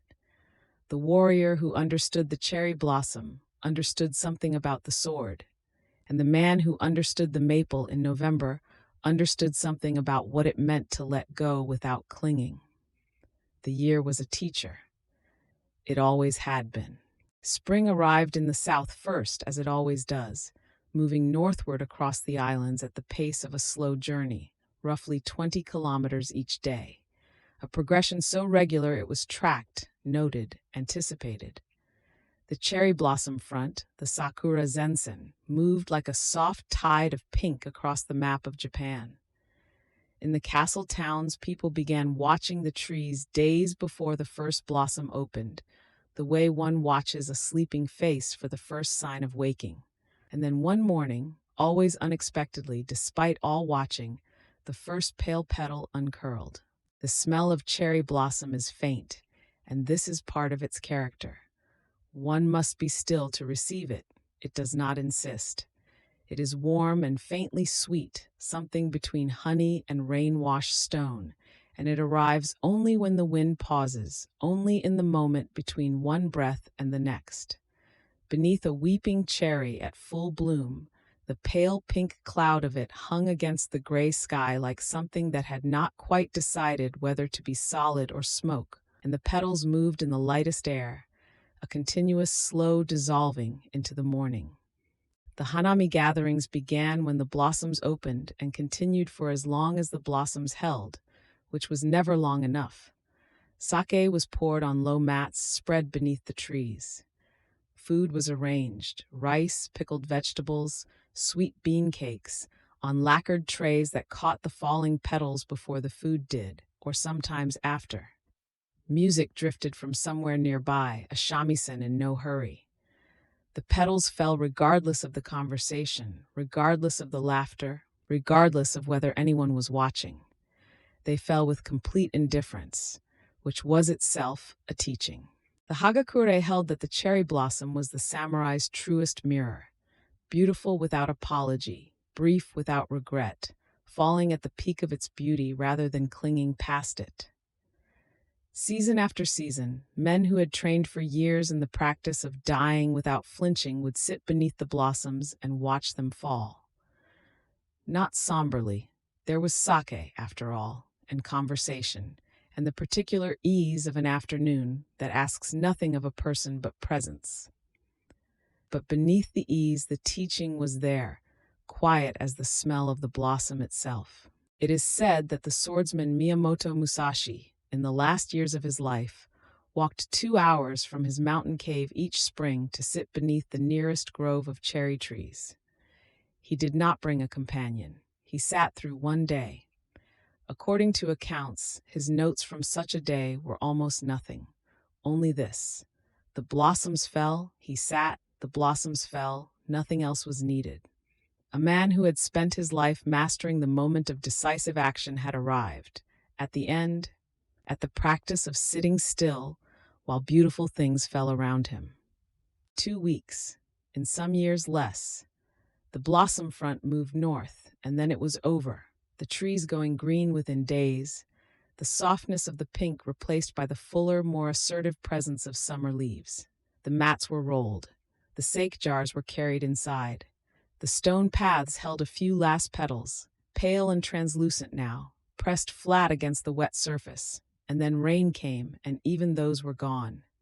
The trees stood on, unhurried, already holding next year's blooms in their branches, in the form of nothing visible at all. This, too, was the teaching. Summer came with sound. The cicada, the semi, began before dawn, and did not stop until dusk, when the silence that replaced their shrilling was so sudden it felt like a physical event, like a door closing.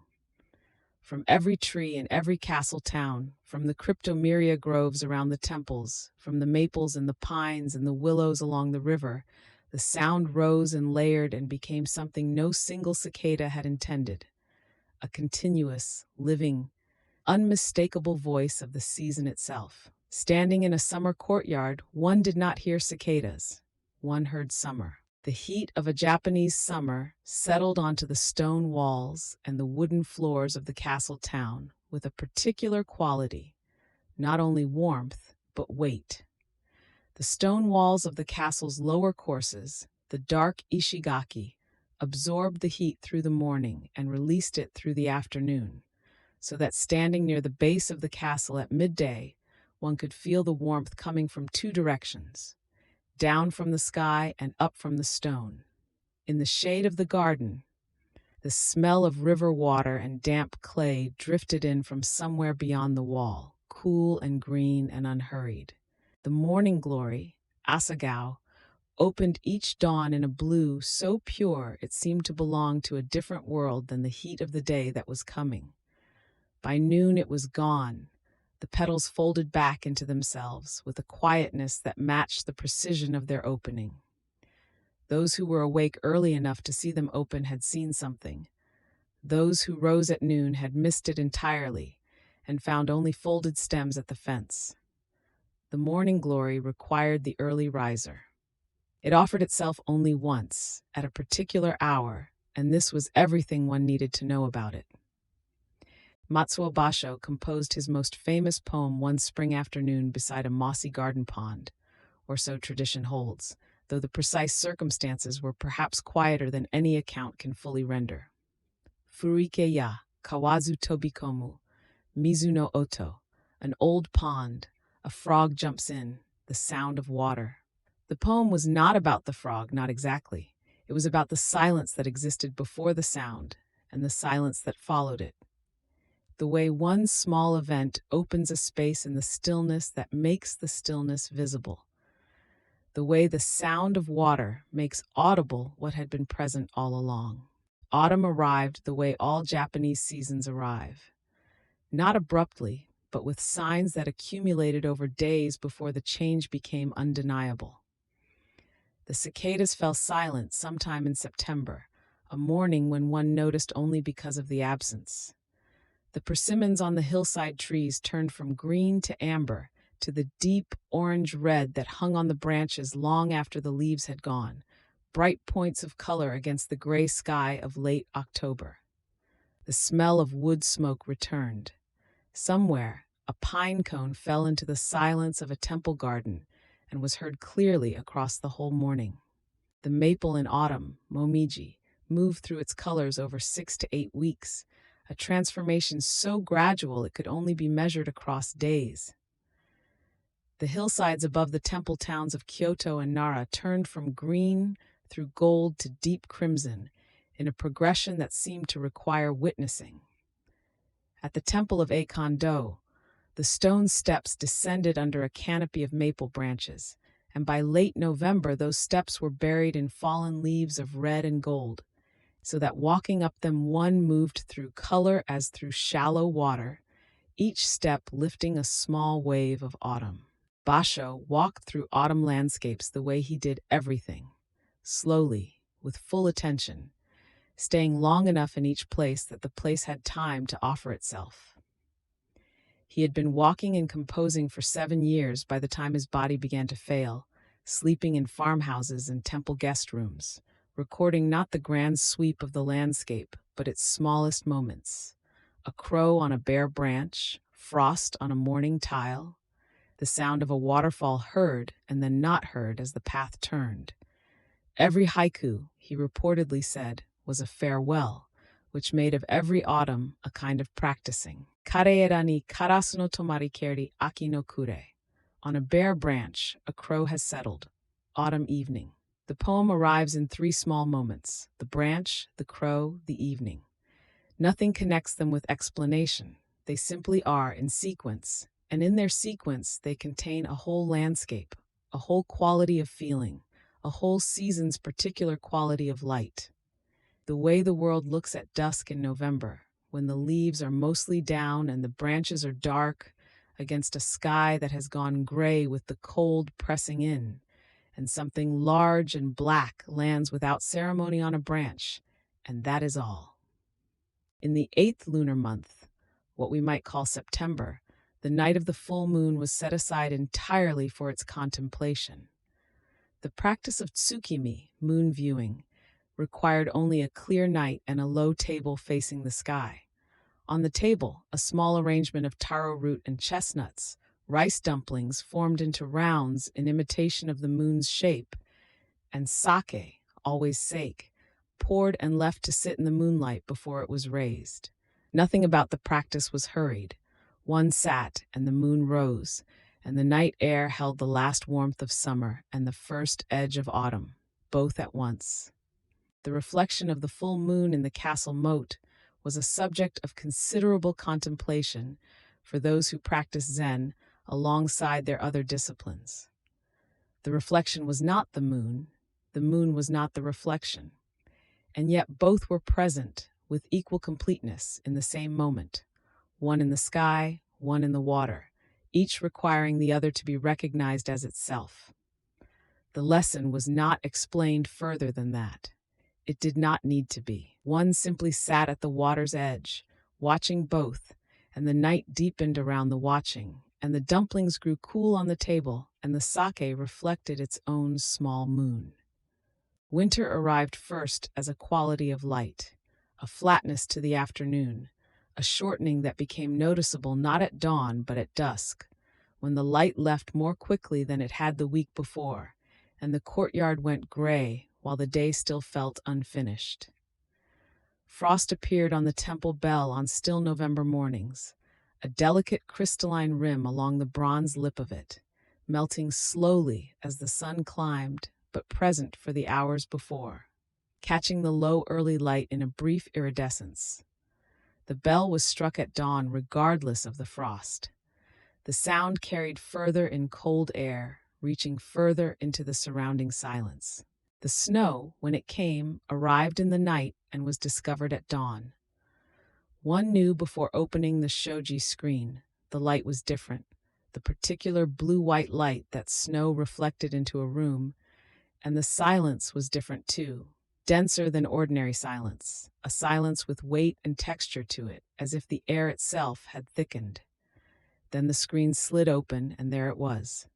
The garden transformed, every surface covered evenly, the stone lantern holding its white hat, the pine branches bent slightly under their white load, the raked gravel of the Zen garden erased into a single unbroken plane of white. The practice of yukimi, snow viewing, required nothing more than what the snow itself required: stillness. One did not walk into the snow for yukimi. One sat at the edge of it with a small charcoal brazier for warmth and tea in one's hands and watched. The charcoal smell mingled with the cold air smell, two entirely opposite sensations, warmth and cold, held together in the same breath.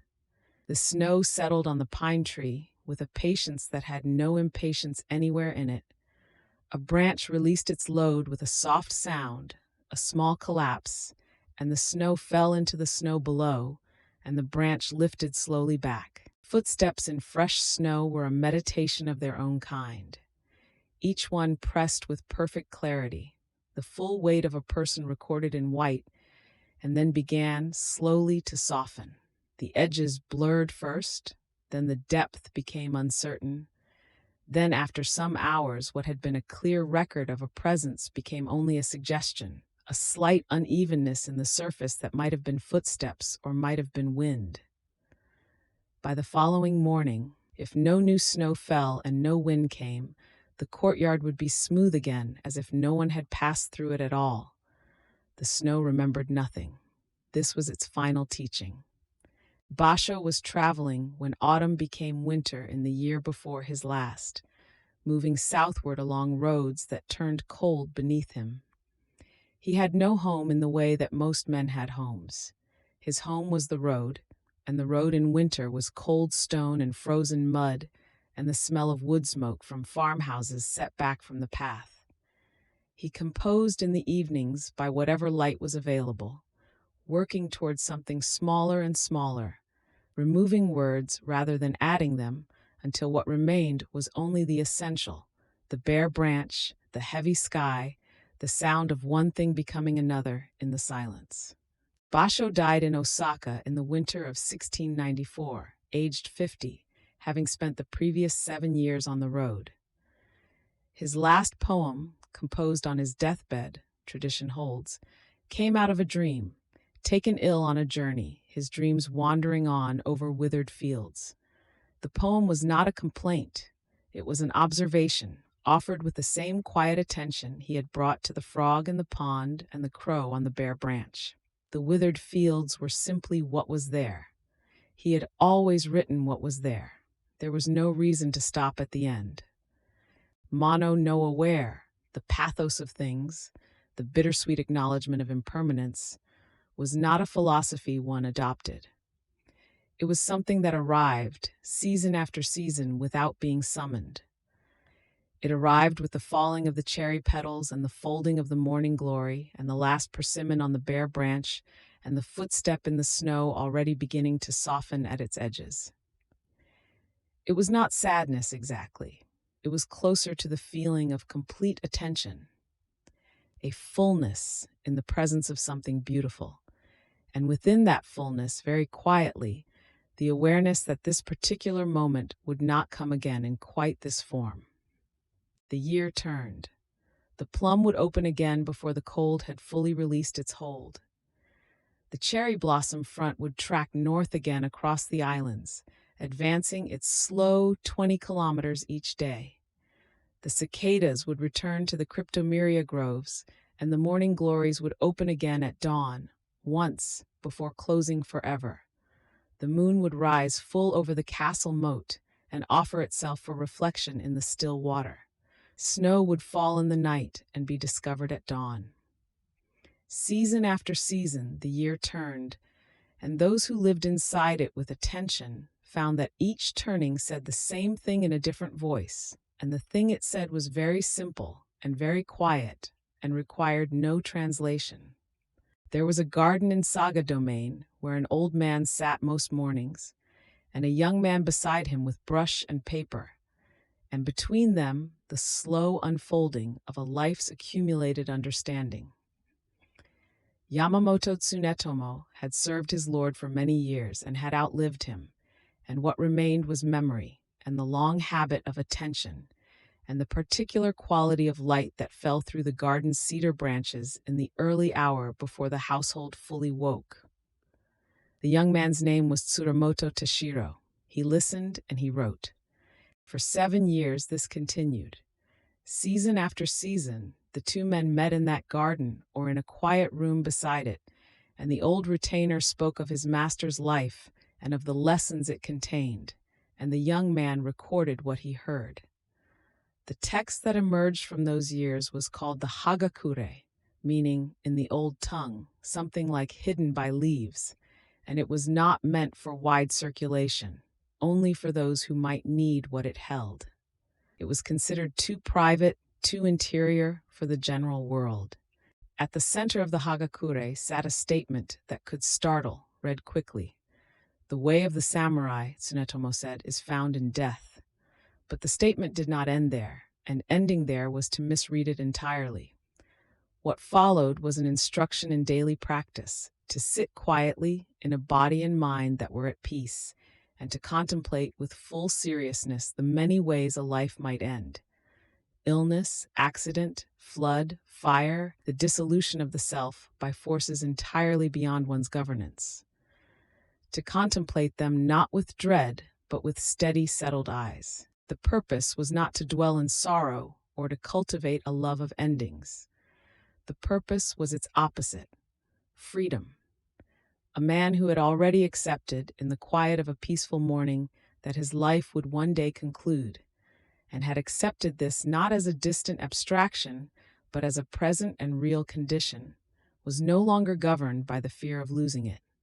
He could act without paralysis. He could speak a difficult truth to his Lord without the trembling that comes from protecting the self.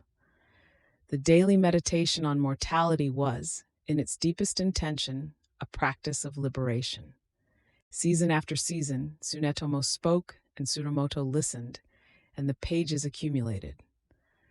What emerged was not a manual of warfare, but something closer to a manual of presence, of how to serve well, how to remain attentive inside a long relationship, how to speak honestly even when honesty was unwelcome. Loyalty, the text suggested, was not a posture of obedience. It was the willingness to remain fully present inside a relationship, even when that presence required difficulty. The sword that never needed to be drawn still required, every morning, to be sharpened. There is a story told in the margins of the Hagakure tradition, a small story, the kind that carries its meaning lightly.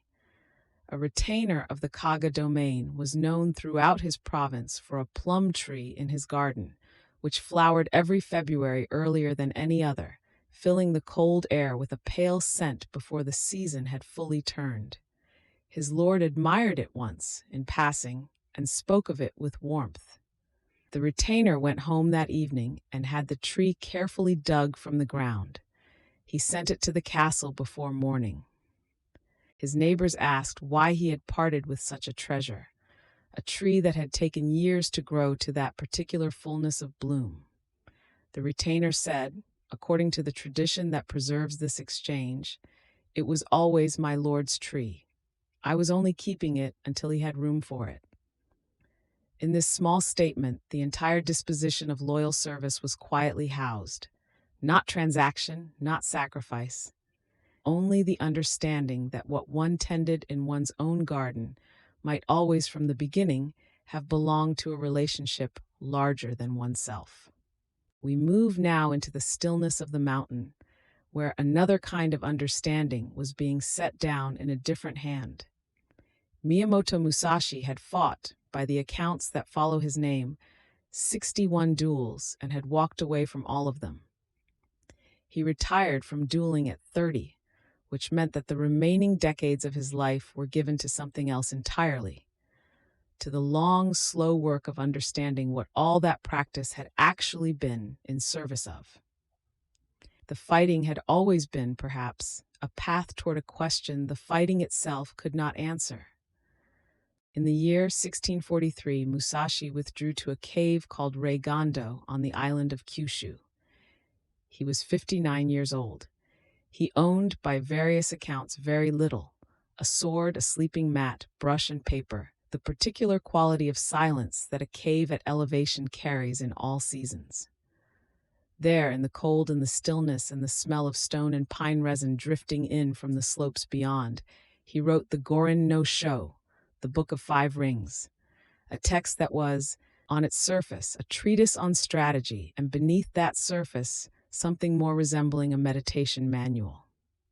The 5 books were named for 5 elements: earth for foundation and structure, the understanding of one's own ground; water for adaptability, the capacity to take the shape of whatever vessel holds you without losing what you essentially are; fire for the quality of full engagement, the moment when attention becomes complete; wind for the ability to observe what exists outside oneself, to see other schools, other minds, other approaches, without being captured by them. And then the 5th book, the shortest, the most difficult to speak of directly, the void. The void was not, Musashi wrote, simply nothing. In the void there is nothing, he said, but the void is not nothing. This is the paradox at the center of the text, and Musashi did not resolve it with argument or explanation. He approached it instead the way one approaches a quality of light in a room, by sitting still long enough that it becomes visible to eyes that have stopped straining to see it. The void was emptiness held open, perception without obstruction, the condition of a mind that has become, through long practice, transparent to itself. Musashi wrote the text 2 years before his death. He would not live to see anyone read it. The cave was cold in the mornings and warm by afternoon, and the smell of the pine forest outside shifted with the hours, resinous and sharp in the early light, softer as the day matured. A student visited him there, tradition holds, a young man who had traveled some distance, and asked what remained to be learned after all those years of practice, after all those encounters that had each ended in Musashi's continued presence in the world. What Musashi said in reply, according to the tradition that preserves this exchange, and it is transmitted as a reported saying, not a documented record, was something like this: For 30 years, I have been trying to have a thought that is not about winning or losing. I have not yet managed it completely.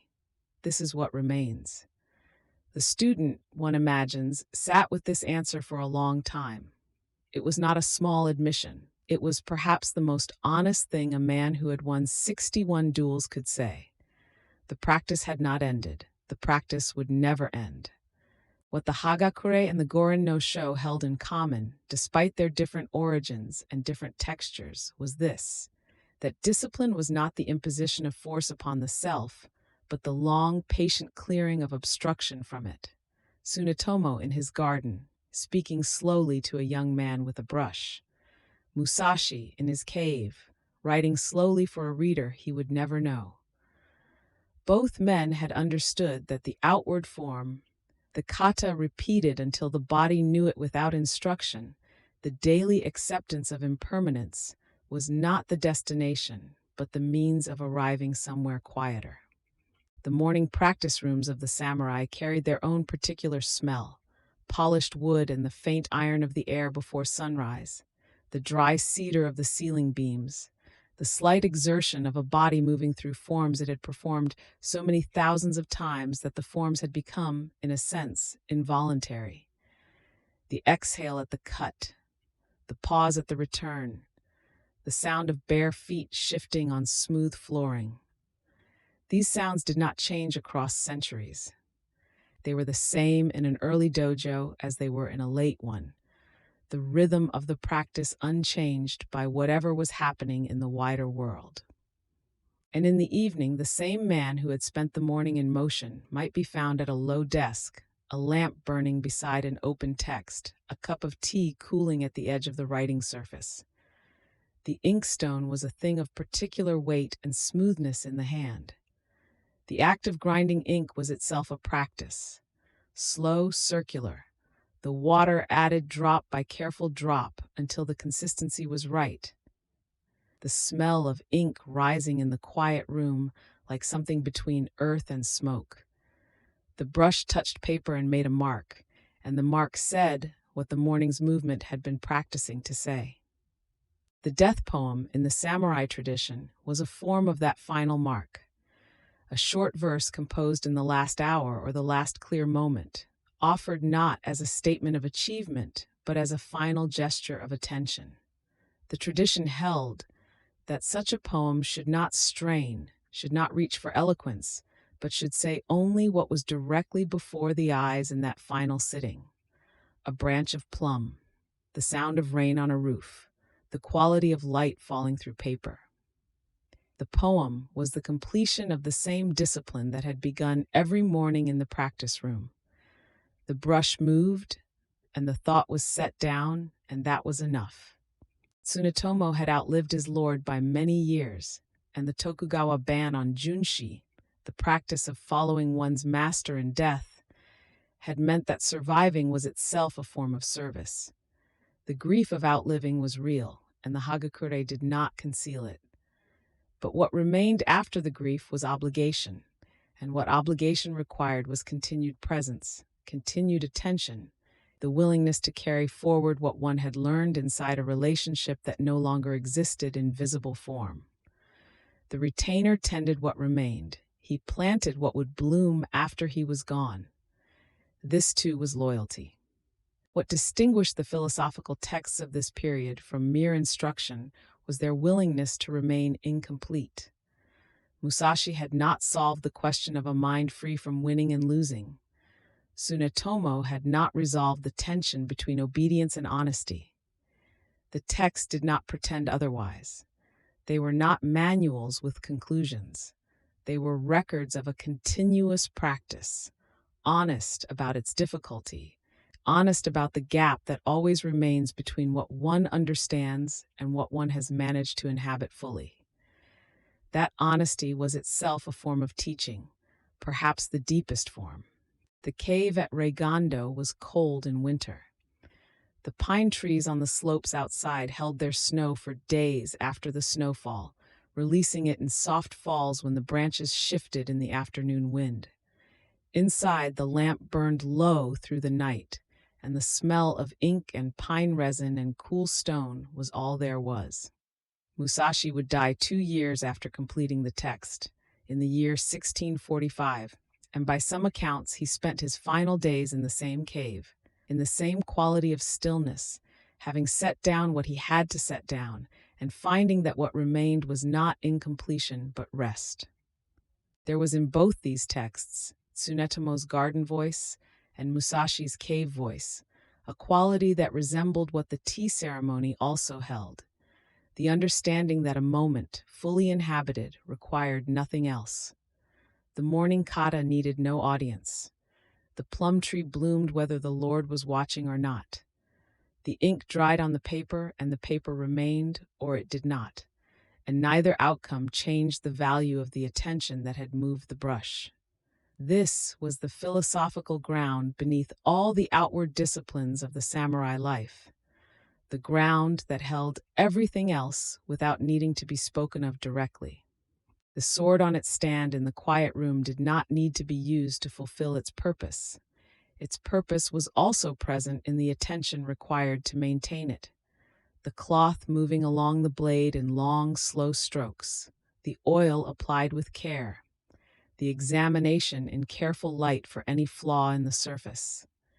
Decades of this practice produced not just a well-maintained blade, but a particular quality of attention in the person maintaining it. The care was the practice. The practice was the understanding. And the understanding was, finally, that the sword and the person caring for it were not entirely separate things. In the Hagakure, Tsunetomo described the ideal retainer not as a warrior who had mastered all forms and feared nothing in battle, but as a man whose inner life had become transparent to himself, to his lord, to those around him. A man without concealment, a man whose yes was a yes and whose no was a no, and who had arrived at this simplicity not through some natural ease of character, but through the long, difficult, daily practice of clearing away what was not essential. The same clearing that Musashi undertook in his cave, the same emptying that the void in the Book of Five Rings described. The years in that garden in Saga Domain, where Tsunetomo spoke and Tsurumoto wrote, moved through their ordinary textures. The smell of rain on dry stone, the sound of wind in the cedar branches overhead, the particular coolness of early spring mornings when the plum had already bloomed but the cherry had not yet opened, the interval between flowers that held its own specific quality of waiting. The pages accumulated. The old man's voice continued. The young man's brush moved. What was being preserved was not only the content of the words, but the patience of the process, the understanding that some things can only be transmitted slowly. Musashi had written, near the end of the text on the void, "Know the void, no obstruction." The four words carried no elaboration because no elaboration was needed, or perhaps because no elaboration was possible. The void was not a place one could describe from the outside. It was a condition one arrived at through the completion of all the other practices. The earthwork of foundation, the waterwork of adaptability, the firework of engagement, the windwork of clear observation. Having come through all of them, what remained was this: a perception that moved without obstruction, a mind like a still room through which the morning light passed without being stopped by anything. And so the philosophical heart of the samurai life was not, in the end, the sword or the castle or the code of conduct written on paper. It was the daily willingness to sit down in whatever quality of morning light was available, in a body that ached or did not ache, in a mind that was clear or was not, and to begin again the practice of attention, to sharpen the blade, to grind the ink, to walk the garden path between the plum tree and the gate, the tree that had been tended for years and given away because it was always, from the beginning, something held in trust. The morning that arrived the same way it had always arrived, unchanged, unhurried, asking nothing, offering everything. We move now into the stillness of the Edo century, where the sound of swords had grown almost entirely absent from the city's long conversation with itself. Edo was, by accounts of the early 18th century, a city of nearly 1 million souls, its roof tiles holding rain, its temple bells marking the hours with a patience that seemed to belong to the earth rather than to any human arrangement. And yet the samurai who walked its streets were men and women descended from warriors, carrying swords they would rarely, in the course of a full life, have reason to draw. The city arranged itself in concentric rings of purpose. At the center stood the shogun's castle, its white walls visible from great distances, its stone foundations laid so deep they seemed to belong to a different age. Around it, in ordered districts, lay the great daimyo yashiki, the domain residences, each a small world contained within its own walls, with its own garden, its own stables, its own quiet. A samurai of middle rank, rising before the hour bell, might stand in his garden and hear the city around him still mostly sleeping, the only sound the soft movement of wind through bamboo. The domain school, the hanko, began its day at dawn. Samurai children arrived in formal dress, their hair arranged with care, their wooden sandals making a particular sound on the swept stone path leading to the school's entrance. The smell inside was pine ink and mulberry fiber paper, 2 scents that would, for the rest of their lives, mean the beginning of a day's work.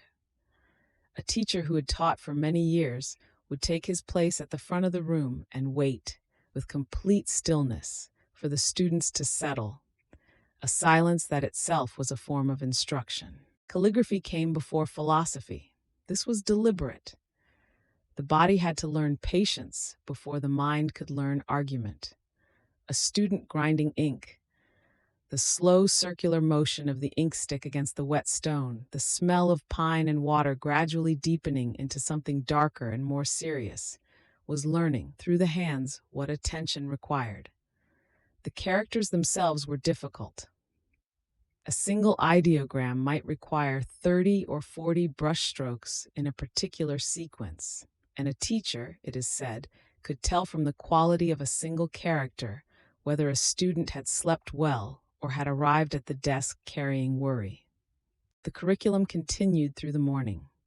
Confucian texts in classical Chinese, their sentences dense with meaning that did not yield to a single reading or to a year of readings, but seemed to open slowly over a lifetime, the way certain rooms in an old house are not understood until one has lived in them through all 4 seasons. History followed, and arithmetic, and after midday, the body was given its own form of study. Archery in the courtyard. The bow held at the precise angle that had been correct for many generations and would remain correct when the student was old. Sword training occupied its hours in the afternoon, in the dojo, where the smell of cedar and polished wood floor mingled with the faint warmth of bodies in careful motion. The kata practiced, there were sequences of movement that had been formalized over generations, each cut, each step, each turn of the wrist arriving from a time when such movements had been tested against genuine necessity. But in the Edo school, they were practiced in the knowledge that necessity of that kind was, for most students, extraordinarily unlikely. The teachers understood this. The practice continued. A teacher of sword arts who had trained for many decades might say, if asked whether the kata still had value in a time of peace, something quietly instructive, that the movement was never only about cutting, that the years of practice had taught him how the mind and body were one thing when they were not fighting each other, and 2 separate and quarreling things when they were. That this understanding, which could not be found in any text, was itself worth all the years of repetition. He had practiced the same first kata, it is said, every day for 30 years, and found it different each morning. Beyond the walls of the samurai quarter, the shitamachi, the low city, lived at an entirely different pitch. The streets there were narrow and loud with commerce. The clang of an incense seller's gong drifting from one block to the next, the smell of grilled eels rising from braziers near the waterfront, the sound of a woodblock printer's baron moving in careful circles over a freshly inked block, the paper lifting slowly to reveal what the design had been holding. A samurai passing through on official business would feel the contrast between these two worlds as a physical thing, something in the chest rather than the eyes. The woodblock print had become, in this long century of peace, the art form of the age. Not the art of the warrior, but the art of the townsperson who remembered or imagined what warriors had been. In the print shops of the Shitamachi, sheets depicting famous landscapes and theatrical figures dried on lines strung between shelves. A Hiroshige rain-swept bridge, a Hokusai mountain seen from an impossible angle. These images found their way into the samurai quarter as well, rolled in cloth, hung in the tokonoma alcove beside a spray of dried grasses, quietly asking nothing of the person who looked at them.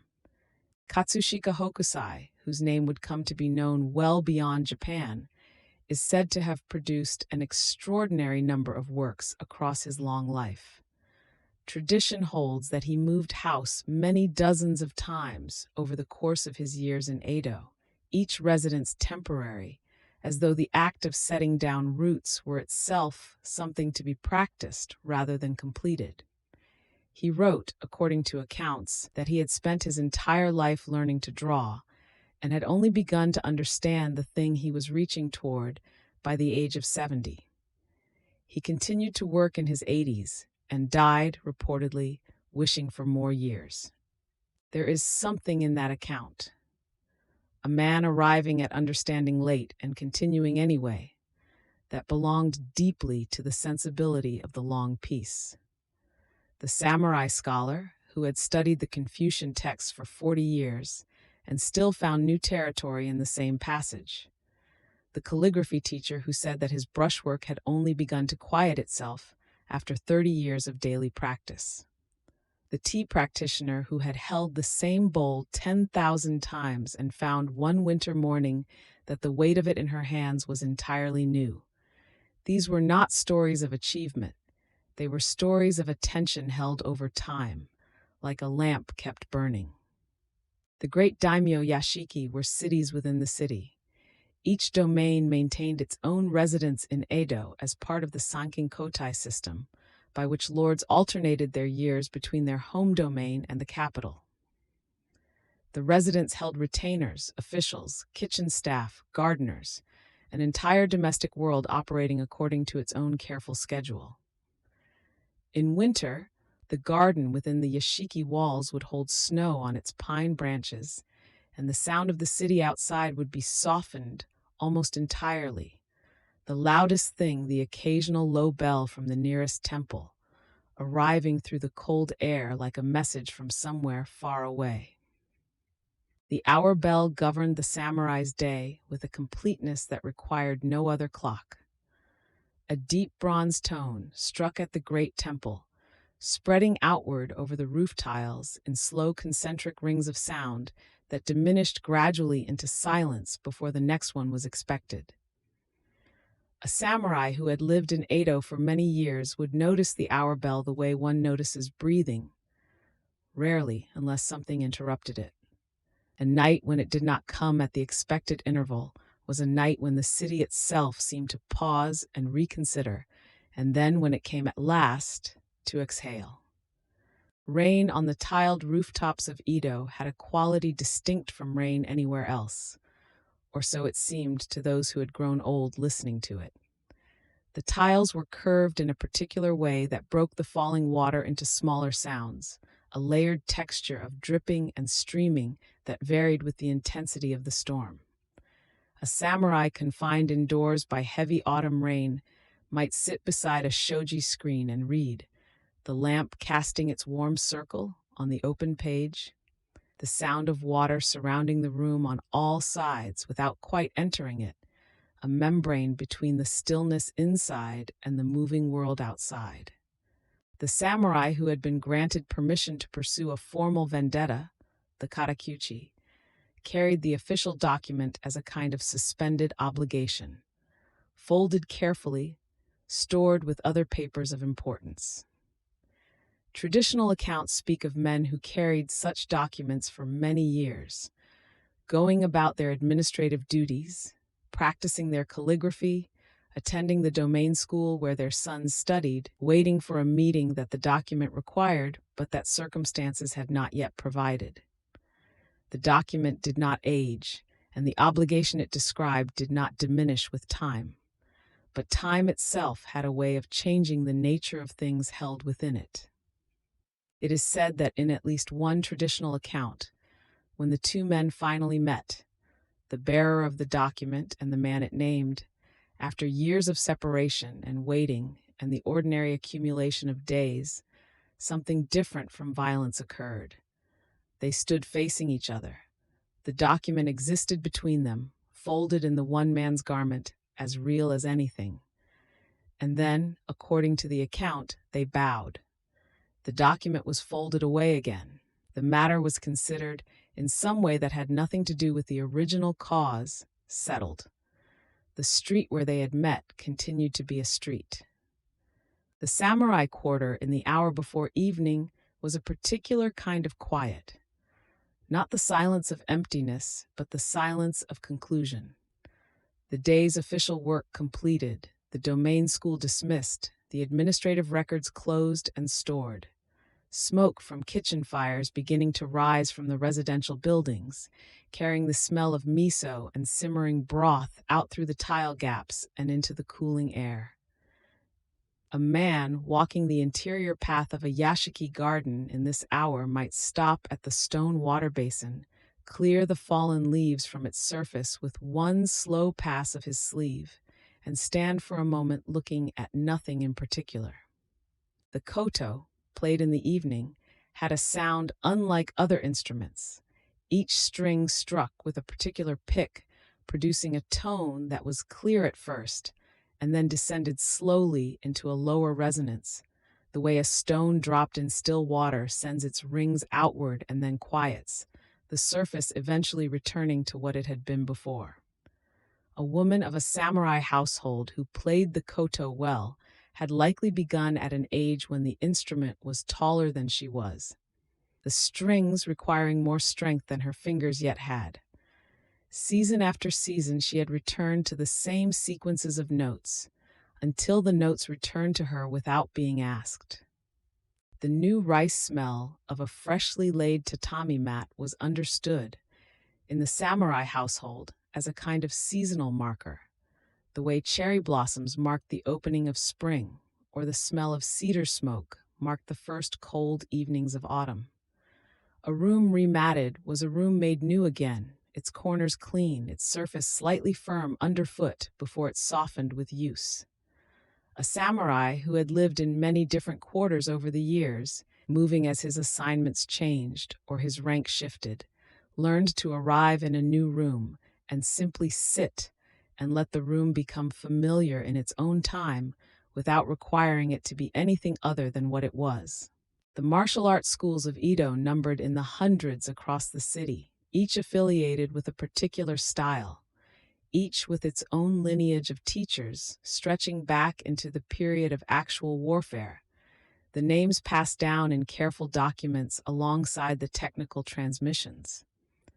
A student accepted into such a school would spend the first months in what appeared to the untrained eye as pure repetition, the same footwork, the same grip, the same angle of the wrist, before being shown anything that could be called a technique. The instruction was not merely in how to move, it was in how to be still while moving, and still while still, and whether there was a difference. By the middle years of the Edo period, samurai literacy had reached levels that were, by the accounts of scholars who have studied the period, among the highest of any warrior class in recorded history. Men who carried swords also kept personal libraries, copied manuscripts by hand in the evenings, corresponded with scholars in distant domains about the interpretation of classical passages. A samurai posted to a remote province might spend his 3 years there compiling a natural history of the local plants and waterways, the document finding its way eventually to the domain school, where it would be studied by students who had never met its author and never would. The long piece asked something unusual of the warrior class. It asked them to maintain, over generations, the memory and practice of something that no longer found its expression in the world. This was not failure. The sword schools continued. The archery ranges continued. The kata were practiced every morning with care by men who understood clearly that the form of the practice and its original necessity had separated, and that what remained, the attention, the discipline, the patient return to the same movement, was itself a thing of value. The tree from which the fruit had gone was still a tree. Its roots still went down into the deep earth. Night in the samurai quarter of Edo settled over the district like something folded carefully and laid down. The kitchen fires had long since cooled. The domain school was empty, its brushes cleaned and resting in their trays, the inkstones wiped, the paper stored. In the dojo, the practice swords stood in their rack in the order they had been replaced at the end of the afternoon. The hour bell came once more across the roof tiles, its tone spreading outward into the cold air and then diminishing, as it always did, into a silence that was not empty but full of the day that had passed through it. A senior retainer who had served a domain for 40 years, who had written his reports in careful brushwork and attended every ceremony in the correct formal dress, and supervised the education of 3 generations of samurai children, might sit in his garden on a late autumn evening and hear, far away, the sound of the koto from the residence next door. The melody was one he had heard many times. It arrived without urgency, note by note, the way the years had arrived. Each one complete in itself, each one passing into the one that followed, the whole of it, in the end, resembling nothing so much as water, finding its way to where it had always been going. The city held all of it quietly, the school, the dojo, the print shop, the water basin, the folded document, the koto, the hour bell sounding over the roof tiles through every season of the long piece. 1 million people, and the sound of swords almost entirely absent, and the practice of swordsmanship continuing nonetheless, and the calligraphy brushes moving every morning in the cold schoolrooms, and the ink deepening on the stone, and the character forming slowly under the student's careful hand, the teacher watching from across the room, saying nothing, because nothing needed to be said, because the work itself was the instruction, and the instruction was the work. And in the very early morning, before the hour bell, before the domain school, before the administrative work had begun, there was a particular quality to the air in the samurai quarter that those who lived there described in different ways, but always with the same sense of it as a gift. Cool and clean, carrying the faint smell of pine from the garden and cedar from the dojo walls, and somewhere at the edge of it, the rice smell of fresh tatami. A man standing in that air had everything before him and nothing required of him yet. The day was still entirely possibility. The brush had not yet touched the paper. The ink waited. In the great halls of the Ashikaga court, a different kind of discipline was taking shape, not of the sword, but of stillness itself. No theater moved, as one old teacher described it, in the time of stones and rivers rather than the time of men. A single performance might occupy 40 minutes in which an actor crossed a pine-scented stage by fractions of a step, each movement arrived at through breath rather than intention. The cedar boards beneath him were worn smooth by generations of the same unhurried passage, and the air carried the faint resin of the stage pine and the dry smell of old silk. The masks of No were carved from Japanese cypress, painted and lacquered, and then left to the patience of light. A mask held perfectly still expressed nothing, but tilted a fraction downward. The weight of grief settled across it, unmistakable. Tilted a fraction upward, and something opened in the carved face, a quality approaching joy. The same wood, the same paint, only the angle between the mask and the candle changed, and everything changed with it. The carver had not painted grief or joy, but had carved the space between them, which is where all true feeling lives. Ziami Motokyo, who had codified this art in the long, slow years of the early 15th century, called the quality hisot hana, the flower. It was not a skill that could be accumulated or preserved. It was the unrepeatable quality of a performer at the exact peak of his art, a peak that arrived once and could not be summoned again by effort or memory. One could prepare for it across a lifetime of practice, he wrote, and still not know the morning it would come. One could only remain ready and continue and allow. It is said that in his 72nd year, for reasons never written down by those who recorded the decision, Ziami was exiled to the island of Sado. The sea between Sado and the mainland is cold and gray for much of the year, and the island is known for its wind. He continued to write there. Among the texts he produced in exile is a phrase that has been carried forward through centuries. The old tree on the island produces no flowers, but in the spring it blooms. Only the person who knows how to look will see it. He died on Sado, reportedly still performing for anyone willing to watch. 2 centuries and more after Ziami, a different kind of artist was walking the roads of Japan with a worn traveling cloak and a small inkstone in his pack. Matsuo Basho had transformed the 17-syllable haiku from a parlor amusement into something closer to a practice of perception, a walking meditation in which the entire world might compress itself into the space of 3 short lines. He did not hurry toward poems. A single haiku might represent an afternoon's work or a full day's, in which the poet sat with a thing, a frog, a pond, the sound of silence after a splash, until the thing revealed its true proportion.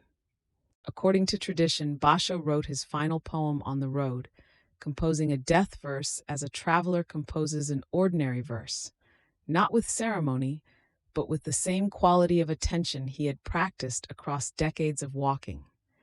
The poem spoke of dreams wandering over withered fields.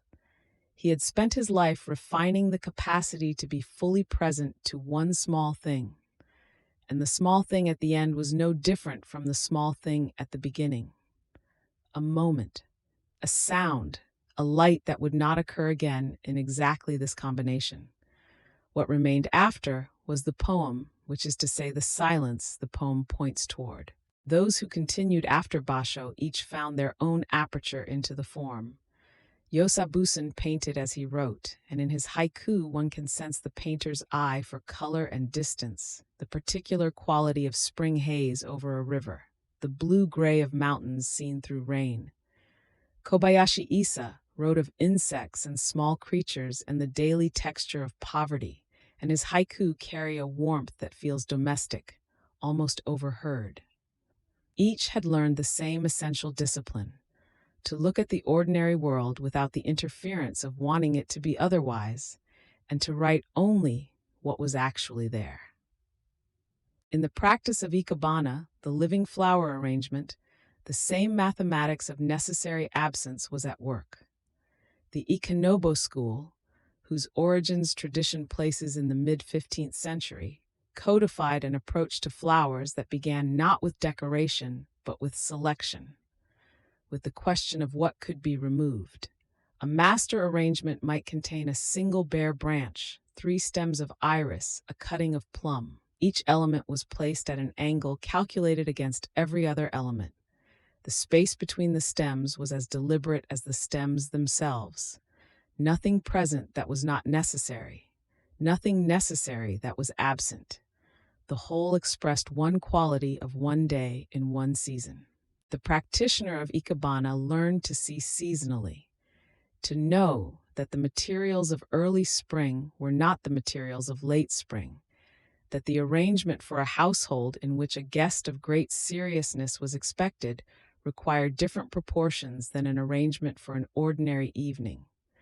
The knowledge was botanical and mathematical, and also something less nameable, a sensitivity to the mood of a room, the light falling from a particular window, the way a certain branch still held its tension from growth and would express it differently depending on how it was placed. Season after season, a skilled arranger returned to the same forms and found them inexhaustible.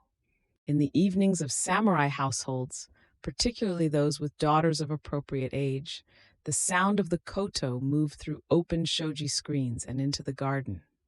The koto, a long 13-stringed zither that rested on the floor, the player kneeling beside it, produced a sound that was both bright and contemplative, each note struck by a small pick and then given over entirely to its own decay.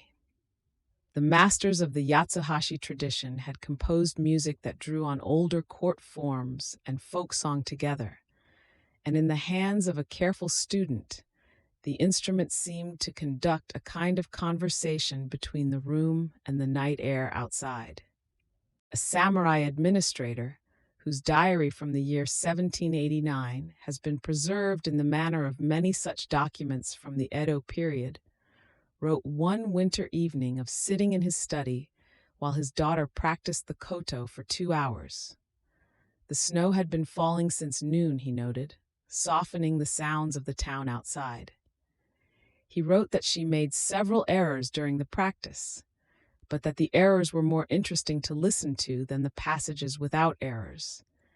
In the hesitation before correction, in the moment of pure thought before the phrase resumed, one could hear her noticing, returning, finding the music again.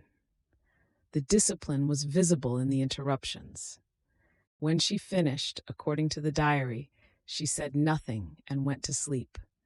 The administrator wrote that he remained in his study and listened to the silence for a long time. It is the kind of sentence that appears in the margins of history without drawing attention to itself, yet it carries everything. The snow still falling, the koto gone still, the awareness that the silence after music is a different quality of silence than the silence before. He did not describe what he felt. He described what he heard, which is what the haiku masters had also described, and the ikebana masters and zeami before all of them. What these arts held in common: the no stage, the 17 syllables, the arrangement of a branch and 2 iris stems, the koto phrase released into evening air, was a shared understanding that the most important element in any work was the space that surrounded it, the pause between notes, the bare corner of the tokonoma where no arrangement stood, the silence after the frog had entered the pond and the water had stopped moving.